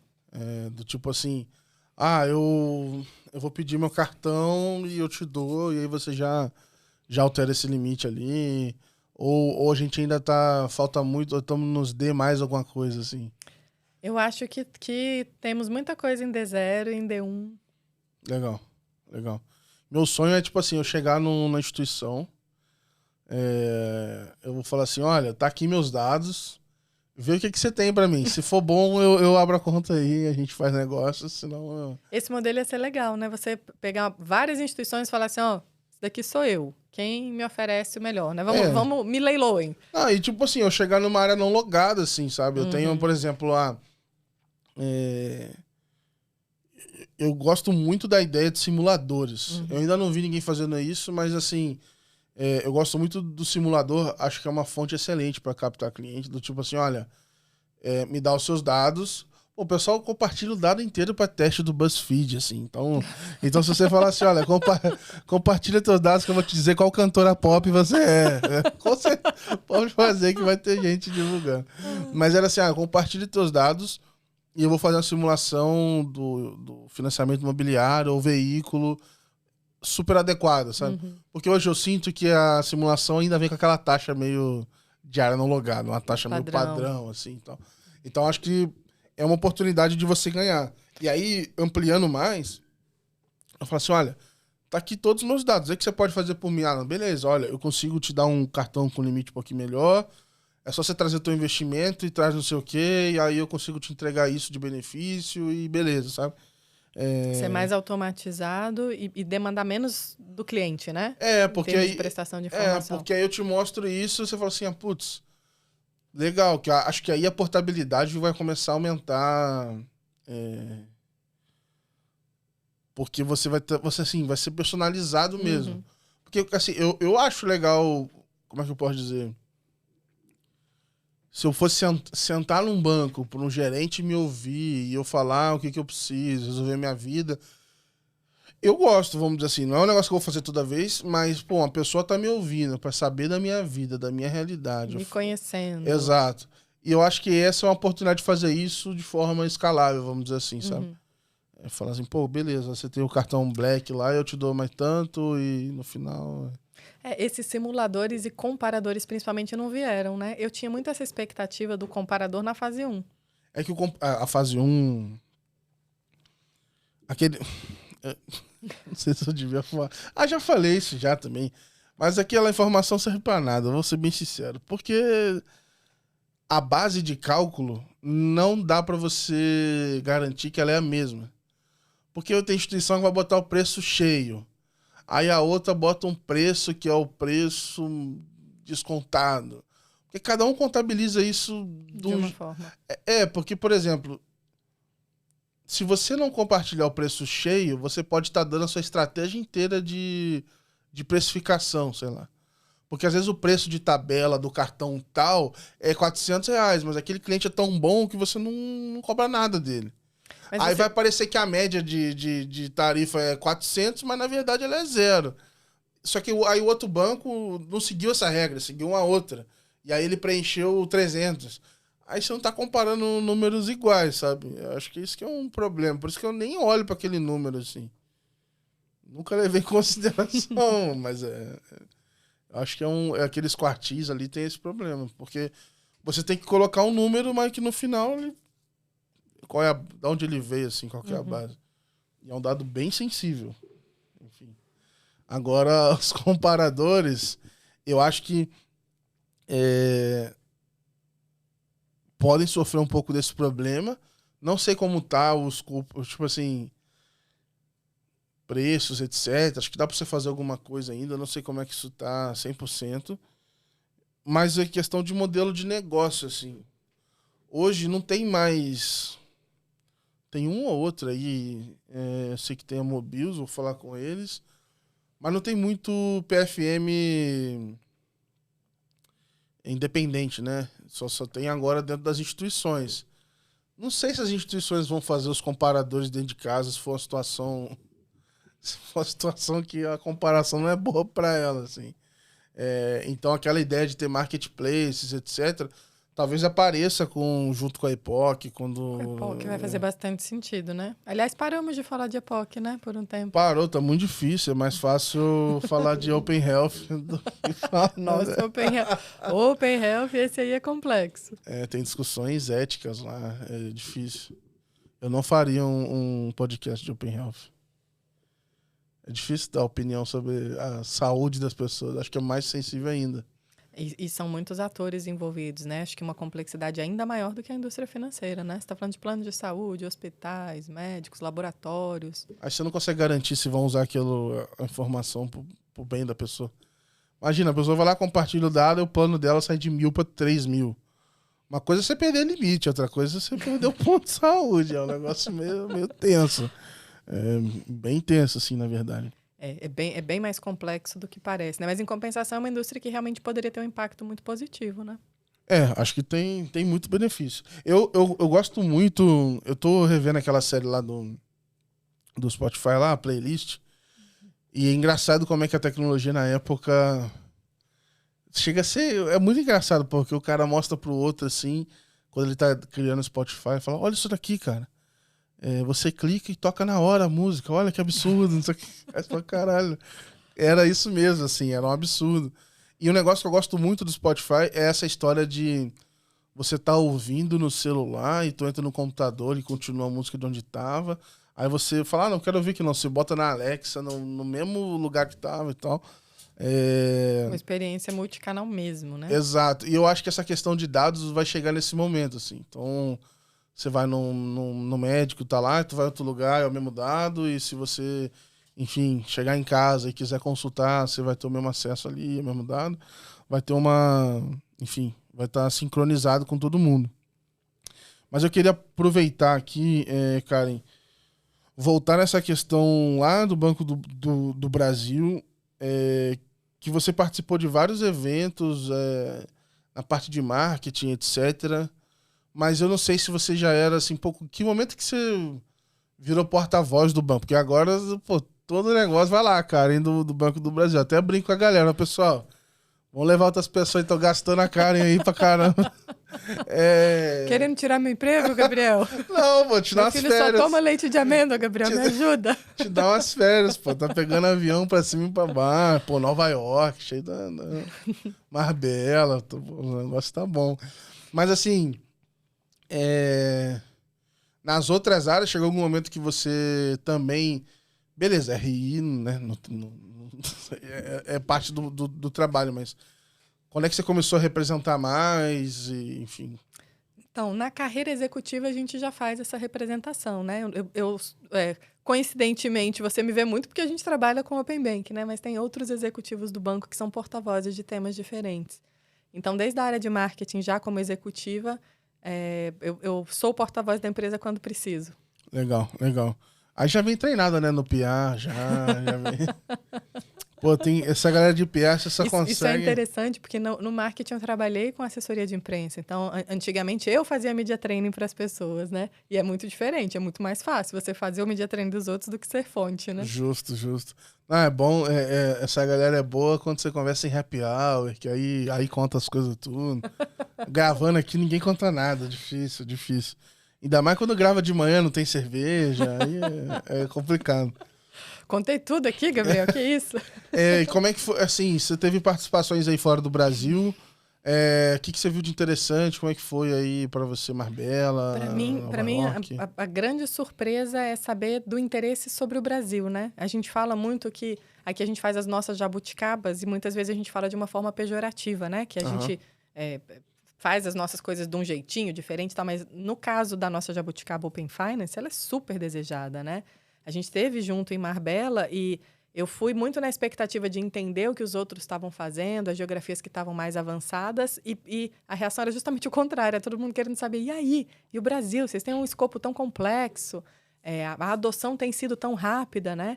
Então, o que eu vi, tanto em Marbella quanto no evento que eu participei em Nova York, é um interesse muito grande pelo que a gente está fazendo aqui, e acho que é, de fato, um movimento que o Brasil está puxando a fila. Né? As pessoas vêm de fora para aprender, para entender os cases. O pessoal da OBI também, lá, da Open Banking Excellence, super interessado no que está acontecendo aqui. Isso é que eu acho que é um efeito meio de teoria dos jogos, assim. Porque lá fora, o Open Finance, ele, primeiro, né? Acho que não, quando você olha lá, Reino Unido, Europa, acho que o regulador não tinha uma mão tão forte quanto tem aqui. E não começou todo mundo ao mesmo tempo, assim. Beleza, era o primeiro, teve uma implementação que tinha padrões diferentes e teve outros desafios. Mas você olha o histórico, uma vez eu fiz uma linha do tempo, assim, lá da OB lá em UK, era tipo assim, puta, em tal ano entrou uma instituição. Aí, 3 meses depois, entrou mais 2. Aí não sei o quê. Então, assim, foi muito devagar, assim, e foi espaçado. Aqui no Brasil, veio pela corrida da chave do Pix, então aquele medo de ficar de fora, e falou assim, pessoal, tal dia tem que entrar todo mundo. Os obrigatórios têm que entrar. E aí vem aquilo que você falou lá atrás, lá, falou assim, olha, pessoal, a gente vai ter que investir nisso daqui, não posso esperar ficar pronto para aprender. Então acho que isso tá forçando todo mundo a se mexer e talvez ter um desempenho acima da média, entendeu? Então, porque se vier devagarzinho, um de cada vez, Eu acho que essa não tem rede com um só. Eu acho que essa estratégia do regulador de colocar os grandes bancos, os mais relevantes e que têm uma carteira maior de clientes como obrigatórios desde o início, ajudou muito a fazer o Open Finance ganhar atração, né? Então, já começa com um volume muito grande, né? Já começa com muita gente podendo compartilhar e com estruturas também muito robustas e muito preparadas para fazer uso desses dados. Não à toa que a gente está vendo agora os casos de uso pipocarem, né? Sim. E eu estou pesquisando ainda lá fora. Quando você vê os números lá, estão usando pra caramba, não sei o quê. A maior parte dos participantes são os TPPs lá, ISPs, né? Então não são instituições financeiras. E aqui a gente não tem esse player. Não tem essa figura ainda, né? Esse cara tá se virando no não regulado, ele tá fazendo outras coisas da vida. Mas você não acha que vai ser um próximo passo? Eu acho que sim. Eu acho que assim, tem um problema que precisa ser resolvido, mas acho que vai ter um caminho que é da questão da reciprocidade lá, né? Porque você não pode, vamos dizer assim, você precisa ter alguém que fala assim, beleza, você pode participar como TPP, mas você não pode, na minha visão, né? Você não pode ser instituição financeira para ser TPP. Senão não é justo, né? Porque senão, imagina, eu tô puxando os dados do Banco do Brasil, mas não preciso devolver para ele. Então, assim, beleza, mas eu sou uma empresa. Eu não sou instituição financeira, mas sou um marketplace, poderia? Eu fico pensando o seguinte, eu tenho o quinto andar. E se tem nesse caso aqui, eu vou dar um exemplo lá, a TrueLayer faz isso lá fora. Puxa a informação do Banco do Brasil, entrega na mão do quinto andar, o quinto andar usa isso para aprovar o aluguel. Beleza. O quinto andar não tem que devolver ali de informação, e aí beleza. Igual o exemplo do aluguel, talvez você tenha outros, né? Só que eu acho que não dá para isso ir para uma fintech de crédito. Aí ela vai lá, recebe aquilo, e o que ela devolve? Então acho que deveria ser um sistema que, assim, ajude a ter mais gente, mas ajude algumas pessoas a pagarem a conta também, porque também não é barato deixar o ecossistema funcionando e etc. Acho que os iniciadores de pagamento, enfim, eu tenho minhas dúvidas. Tem as wallets, mas que deveria devolver informação, porque tem informação igual também. Mas não sei. Acho que vai surgir e talvez dê uma bombadinha assim de casos. Lá fora tem muito, assim, muito mesmo. Eu acho que vai ser um caminho natural de ter outros players, né, participando desse ecossistema, mas talvez precise, de fato, garantir a estabilização, chegar até o final do cronograma e, inclusive, ter os voluntários participando mais, né? Porque a gente está falando dos TPPs que ainda não estão previstos no ecossistema, mas tem muita gente que está prevista que já podia ter entrado. Assim, para mim, um movimento legal pra caramba foi... Achei que foi simbólico, foi a migração do PicPay, do Guia Bolso pro PicPay, assim. Achei que ele é meio marcante, porque o Guia Bolso, beleza, além de ser o maior, etc., ele era um PFM com screen scraping, e ele migrou inteiro para usar o regulado, sabe? Então, pode ter problemas aqui no meio, etc., mas é um marco super relevante. Assim, cara, o maior player que era do screen scraping migrou inteiro para o regulado e está dentro de uma instituição financeira. Que faz a gente crer que o regulado está bem estruturado, né? E vai conseguir cobrir esse gap, né? Sim. Vai ter. Eu acho que assim, eu sou a favor do não regulado como MVP, assim, sabe? Pra talvez tocar em lugares onde o regulado não vai.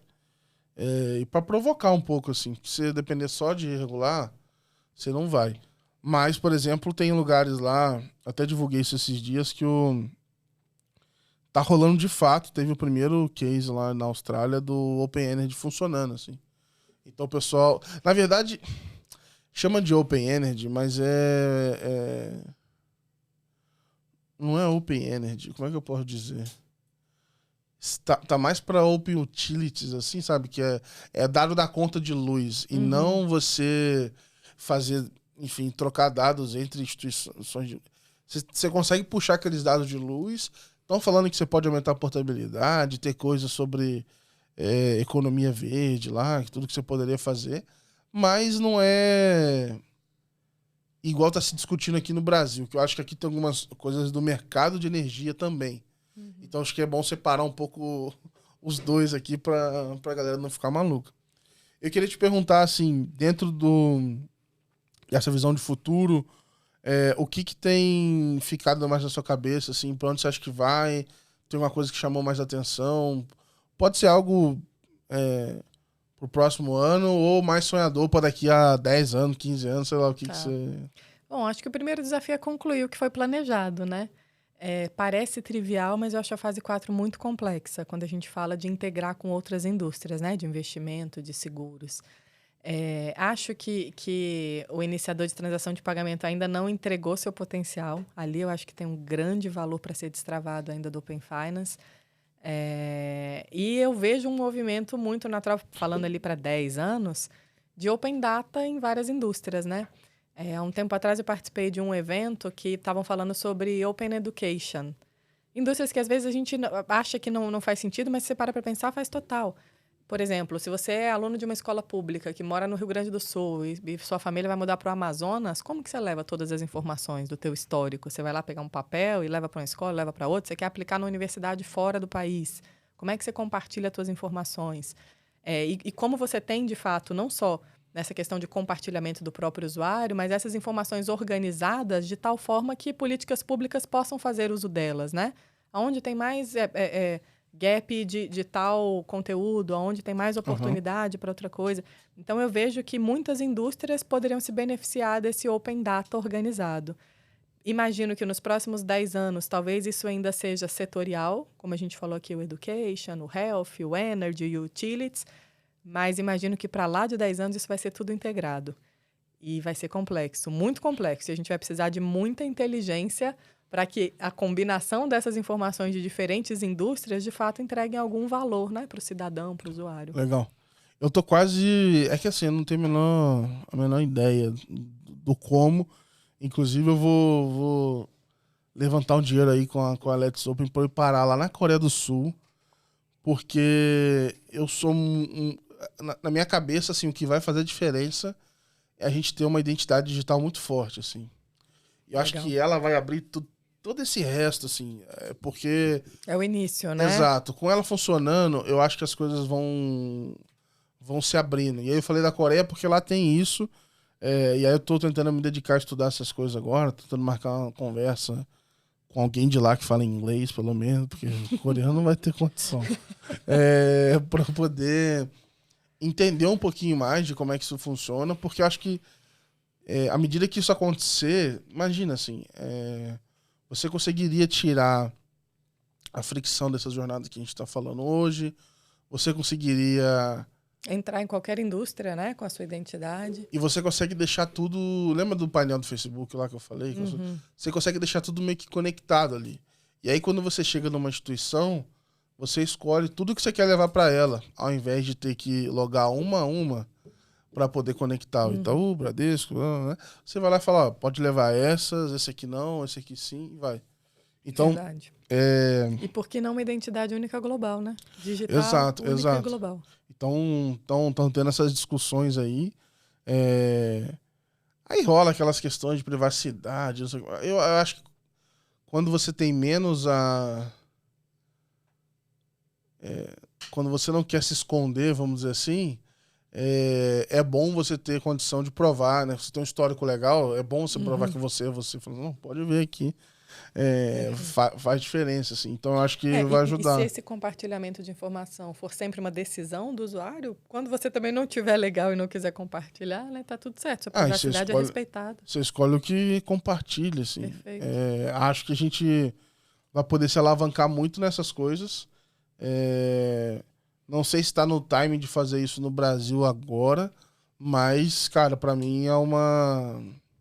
Mas seria ótimo, né? É uma empresa que eu... Tiraria uma fricção enorme de várias atualizações que a gente precisa fazer, de documento, de estado civil, de imposto de renda, de endereço. Se você tivesse uma única identidade, né? Não é CPF, RG, título de eleitor e um monte de documento. Estão avançando aí no GovBR, tem um monte de coisa acontecendo. Mas eu sempre falo, para mim, acho que a chave tá nesse negócio aí. Acho que vai mudar. E aí você olhando lá para... Aí você consegue pensar naquela história que o Campos Neto falou de carteira de dados, de não sei o quê. Eu acho que isso vai tudo entrar em um lugar onde nasce com a sua identificação. Eu não tenho dúvida que a gente vai caminhar para isso, mas é bem mais complexo do que parece, né? Falar sobre isso é muito mais fácil. E eu vejo pelo próprio Open Finance, né? Que aparentemente seria fácil e trivial, porque é uma indústria muito regulada, e não é nada fácil fazer essa integração acontecer. Mas eu acho que é um caminho, talvez um caminho um pouco mais longo. Seguros, cara, Open Insurance. Quanto menos padronização no produto, é mais maluquice. Porque tem um cara que vai lá e cria o seguro do iPhone. Aí o outro tem sei lá, cara, o seguro... acho que o Bradesco que falou do seguro do Pix, sei lá. Aí, enfim, beleza, você vai ter lá o valor lá, como é que é? Do prêmio, não sei o que e tal. A sinistralidade, mas, cara, mesmo assim, como é que você compara uma coisa com a outra? Trivial, nada trivial. Vou puxar os seguros que tem contratado. Aí vem um campo de string. Esse campo de string é o que mata, porque aí vem qualquer coisa escrita ali. Porque, de repente, o banco comunica seguro Pix, mas aí lá no registro tá seguro de pagamento Inst 123. Aí já ferrou tudo. Agora, um mercado super promissor para quem quiser trabalhar na normalização e higienização desses dados, né? Não, o que vai ter de trabalho de higienização, né, de organização de dados para o futuro é loucura. Porque... Loucura. É algo que eu investiria. Se eu estivesse começando a minha carreira agora, eu falava, vou estudar isso. Vamos dizer assim, a gente vai ter que ter essa arquitetura, porque quando você fala assim, primeiro eu vou padronizar na indústria, depois eu vou padronizar entre indústrias, depois eu vou padronizar entre países e assim vai. Então vai ter que ter esses dicionários aí para essa coisa funcionar. O próprio Open Finance faz muito sentido ser global, né? Você pensa que, por exemplo, nos Estados Unidos, em geral, você precisa ter um histórico para ter crédito, né? Você começa ali, te dou um crédito pequenininho, vejo seu comportamento de pagamento e tal e tal. E aí você, como expatriado, chega nos Estados Unidos e não tem histórico nenhum. Como é que você faz? Puxa, mas eu tenho 20 anos de conta aqui no Brasil, por que eu não posso levar essa informação e falar, olha, gente, eu pago. Né? Minha capacidade eu sou organizada, eu respeito ali os meus vencimentos, eu tenho tal capacidade de pagamento. Então, acho que Open Finance faz muito sentido caminhar também para uma visão global, né? Boa. E agora eu queria perguntar o seguinte, você falou lá no começo que você tem um filhinho de 3 anos, o que para mim foi uma ligeira surpresa, que a pergunta que vem na minha cabeça é assim, como é que você dá conta, assim, onde é que encaixa isso tudo? Você vem mais para São Paulo do que eu e mora em Brasília e, enfim, tá em todos os eventos. Como é que a conta fecha? Você dorme? Como é que faz esporte? Eu durmo menos do que eu gostaria, isso eu confesso.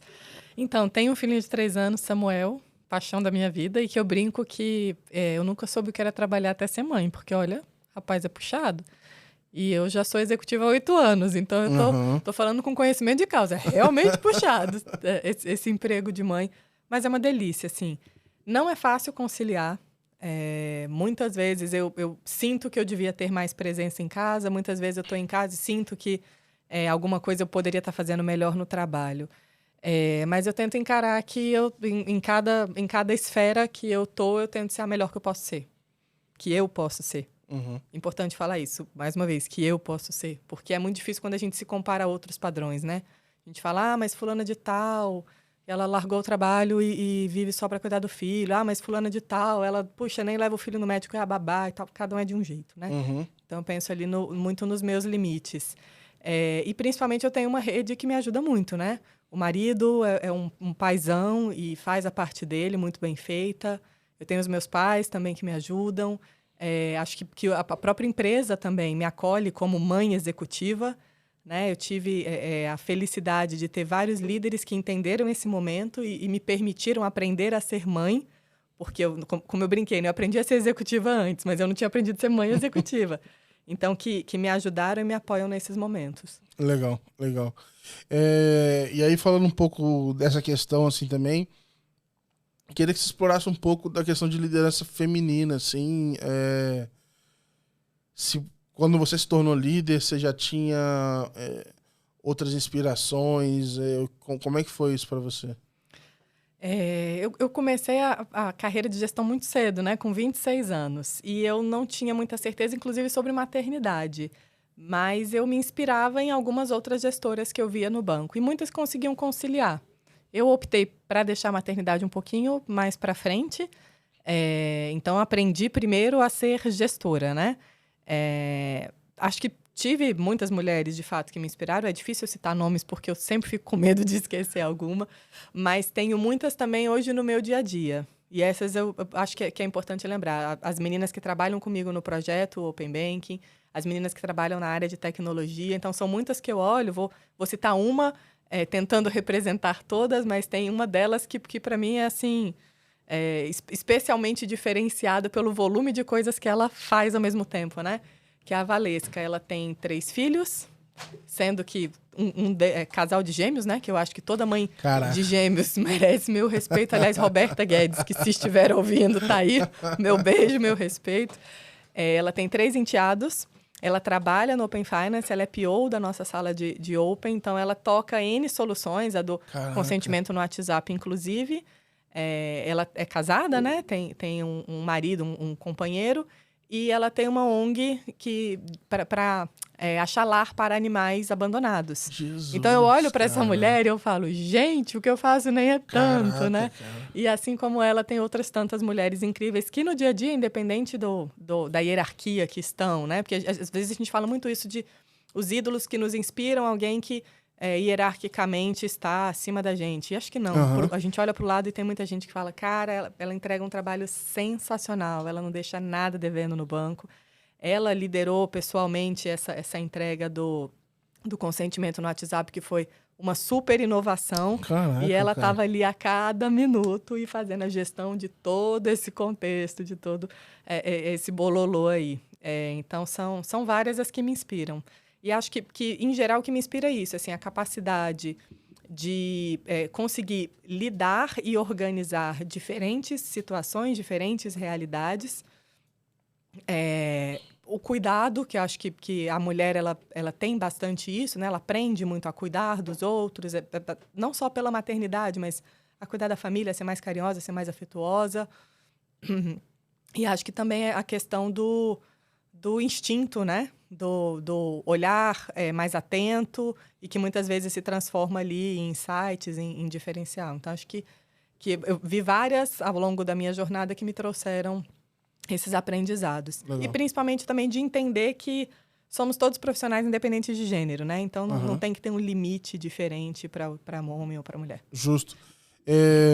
Hoje, como é que você acha que dá pra gente fazer para desenvolver aí mais mulheres líderes também e tal? Acho que a gente, dentro do Open, acho que dá pra sentir que tá rolando uma tomada aí de espaço, então tá sendo legal, assim.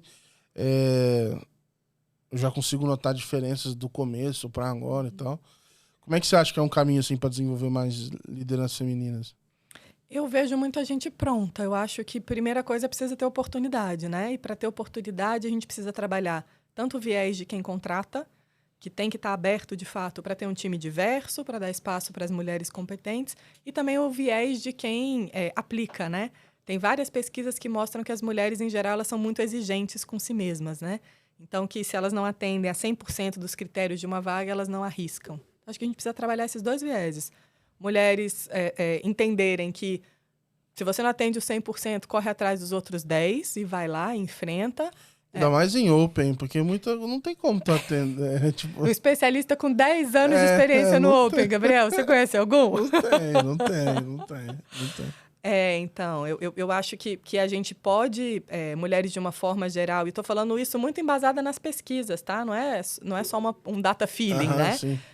Eu acho que a gente pode ser mais ousado, assim, de fato, entender que a gente chegou para conquistar esse espaço, né? Deixar esse medo histórico para trás. Sair um pouco dessa síndrome do impostor aí, né? Isso. E não é só isso, importante falar, não é só isso. O viés de quem contrata também. Tem que estar aberto para ter diversidade e não só aberto, tem que procurar. Muitas vezes tem que fazer questão. Esse dia eu vi uma vaga, eu não vou citar a empresa, mas foi engraçado, não foi... Era uma vaga de... Era um PMO que tinha, vamos dizer assim, com bastante autonomia, com bastante coisa para fazer. Mas o título era tipo assim, PMO anabolizado, era uma parada. Falei, meu Deus do céu. Falei, Jesus, até com medo dessa vaga. Porque falei, meu Deus, o que vai ser isso? E é no Open Finance. Falei, caraca, já tá avisado já, né? Que o negócio vai ser feio. Dá até uma assustada ali. Verdade. E complementando, acho que outra coisa também que pode ajudar a ter mais mulheres na liderança é elas procurarem se apoiar mais. Eu, por exemplo, no banco, assim que eu virei executiva, eu formei com outras executivas e outras líderes do banco um grupo que a gente simplesmente trocava. Era quase que não sei se esse é o melhor termo, mas era um grupo de apoio ou de acolhida. Nem marcava happy hour, né? Por que não, né? Por que não se apoiar e tomar um bom drink, Gabriel? Isso, acolhido com drink. Mas um grupo e legal, porque depois realmente a gente criou uma conexão muito grande. Para mim, particularmente, foi importante, que estava começando na carreira executiva, para entender que os desafios que eu tinha, muitos elas passavam ou já tinham passado e tiveram estratégias que me ajudaram e conseguiam contribuir eventualmente, quando eu falava, puxa, cara, meu filho, e aí, né? Eu não consegui hoje buscar na escola e ter alguém para falar assim, tudo bem, olha, tudo bem, esse dia você não conseguiu, você está sentindo, mas para ele, amanhã ele não vai lembrar, amanhã vai, tem um tempo de qualidade e tal. Então, ou dúvidas do próprio trabalho, né? De alguma situação difícil, de como me posicionar e tal. Ter esse grupo que me acolhia de pessoas parecidas, iguais, com desafios iguais, me ajudou muito. Então, acho que uma outra sugestão é isso, assim, meninas, né? Se conectem, troquem, cresçam juntas, se ajudem. Boa. Acho que essa história de pessoas do momento parecido, acho que serve para qualquer coisa, assim. Vou te falar que a Let's Open começou meio que assim, porque eu queria eu queria encontrar mais maluco que tava curioso com o que estava acontecendo, que estava querendo ver coisas ao redor do mundo e etc.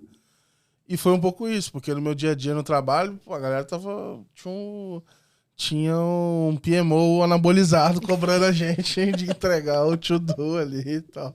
Não dava tempo de ver o que a Austrália estava querendo fazer. Então foi um pouco isso, foi tentar procurar outras pessoas que estavam com interesse parecido. E a melhor coisa, porque aí todo mundo vai se ajudando. E desmistifica um pouco o problema que você tem, que muitas vezes parece não ter solução. Vem um outro ponto de vista e fala, puxa, sozinho eu não teria enxergado. E você tem uma noção, e a gente é meio, né, acho que isso é do ser humano. Mas você vê que tem mais gente na merda também, você fala, porra, beleza, eu tô mais tranquilo. Vamos passar por isso junto aqui. Não é só comigo, né, que tá rolando isso. É um negócio importante. E nesse sentido de troca, é interessante, né, Gabriel? Como a comunidade do Open Finance tem muito isso, né? Porque, como a gente falou aqui ao longo da conversa, eu já trabalhei em outras áreas e eu nunca tive em um tema que eu tivesse tão envolvida, tão próxima e tivesse tanta colaboração do mercado, né? Em outros temas que eu trabalhei, por exemplo, quando eu ia fazer benchmark, eu já escutei algumas vezes assim, de você não devia estar me perguntando isso. Isso daqui eu não posso te abrir, isso daqui eu não vou te falar e tal, porta na cara e tal, né? Hoje não, hoje pego o telefone, falo com executivos de vários bancos, falo com pessoas de fintechs e tá todo mundo ali tentando, né? Aprender, ensinar e construir junto. Legal. Eu aqui, por exemplo, eu sempre faço esse disclaimer, né? Eu falo assim, olha, você me conta dentro do que você puder falar, assim. Geralmente as pessoas falam mais do que até que eu imaginava, assim. Tem sido um negócio bem aberto. Até o momento ninguém foi demitido depois de gravar nada aqui, então... Não que você saiba. Parece que tá tudo ok, é uma abertura mesmo, assim. E você sabe que eu acredito muito nisso, nessa questão do compartilhar conhecimento, porque eu acho que a grande diferença, se não for a fórmula da Coca-Cola, obviamente, né? Não vamos compartilhar a fórmula da Coca-Cola, mas em geral a grande diferença é na capacidade de execução. Não é no design organizacional, não é o que você tem de informação do negócio que eventualmente já é público. Você vai falar, só vou ajudar o Gabriel. Isso daí que você está querendo, cara. Publicaram ontem a V2 da fase 3, ok? Vou te economizar um dia. Não é isso que vai fazer a diferença, né? A diferença é a capacidade de execução. E isso você não tem como compartilhar, né? Isso depende do time que você monta. Exato. Queria te agradecer pelo papo. Foi bacana pra caramba. Valeu por ter vindo aí de tão longe. E aí eu queria deixar o espaço, você mandar um recado final pra galera. O jabá é de graça, então fica à vontade aí. Eu que quero te agradecer. Você sabe que eu sou super sua fã. Desde quando você começou lá o Open Box, consumi a sua newsletter quando era só no LinkedIn. Acho que você é um cara super empreendedor, que eu admiro pra caramba, e muito generoso, né? Porque você faz um trabalho que ajuda as pessoas a crescerem na indústria, que ajuda as pessoas a se prepararem. Tem o teu curso, vou fazer o jabá do curso do Gabriel, pessoal. Tem o teu curso que é maravilhoso, que para qualquer pessoa que está começando no Open Finance e de repente ia ter ali uma curva de aprendizado alto, você facilitou, né? Então acho super generoso da tua parte. E dizer que a gente continua no Banco do Brasil super empolgado com o tema. Eu tenho a felicidade de ter muito apoio da alta administração do banco. É um assunto que é priorizado, talvez um dos assuntos mais recorrentes que é levado ao board. E não é à toa que a gente está trazendo tantas entregas, né? Você citou que a gente está premiado em praticamente todas as categorias ali do Open Summit Awards. É porque a gente tem muito apoio, é porque a gente acredita muito na pauta. E novidades virão por aí. Boa. Eu tenho que me programar, porque... Você divulga episódio muito tarde, mas já vai estar desatualizado, mas aí faz parte. Já. Não, mas eu vou te prometer que até o ano novo eu vou te dar um descanso. Não, mas assim, na dúvida, pessoal, assina a newsletter tá sempre atualizada. O episódio, às vezes, ele sai um pouquinho depois, então mas a newsletter é super atualizada. A newsletter sai. E fechando aqui o meu jabá, deixa eu aproveitar e falar que eu tenho a sorte também de ter um time incrível, que me ajuda muito nessas entregas, que constrói essas entregas, pessoas incríveis. Aqui eu citei uma delas, né? Mas tem todas as pessoas incríveis com suas famílias, desafios, e que estão, com certeza, construindo um marco na indústria financeira. Minha próxima meta aqui é trazer o Bom de Papo, trazer o Tom aqui. Ixi! Vou deixar para janeiro, a gente vem com calma. E se o Tom vier, você pede para ele fazer as traduções do inglês, que ele é muito bom. Tá bom, já tá anotado. Fica o convite aí, já tá avisado, a gente combina isso aí para janeiro. Brigadão mesmo, Karen. Pessoal que acompanhou, tenho certeza que vocês curtiram pra caramba. Obrigado por acompanhar mais um episódio.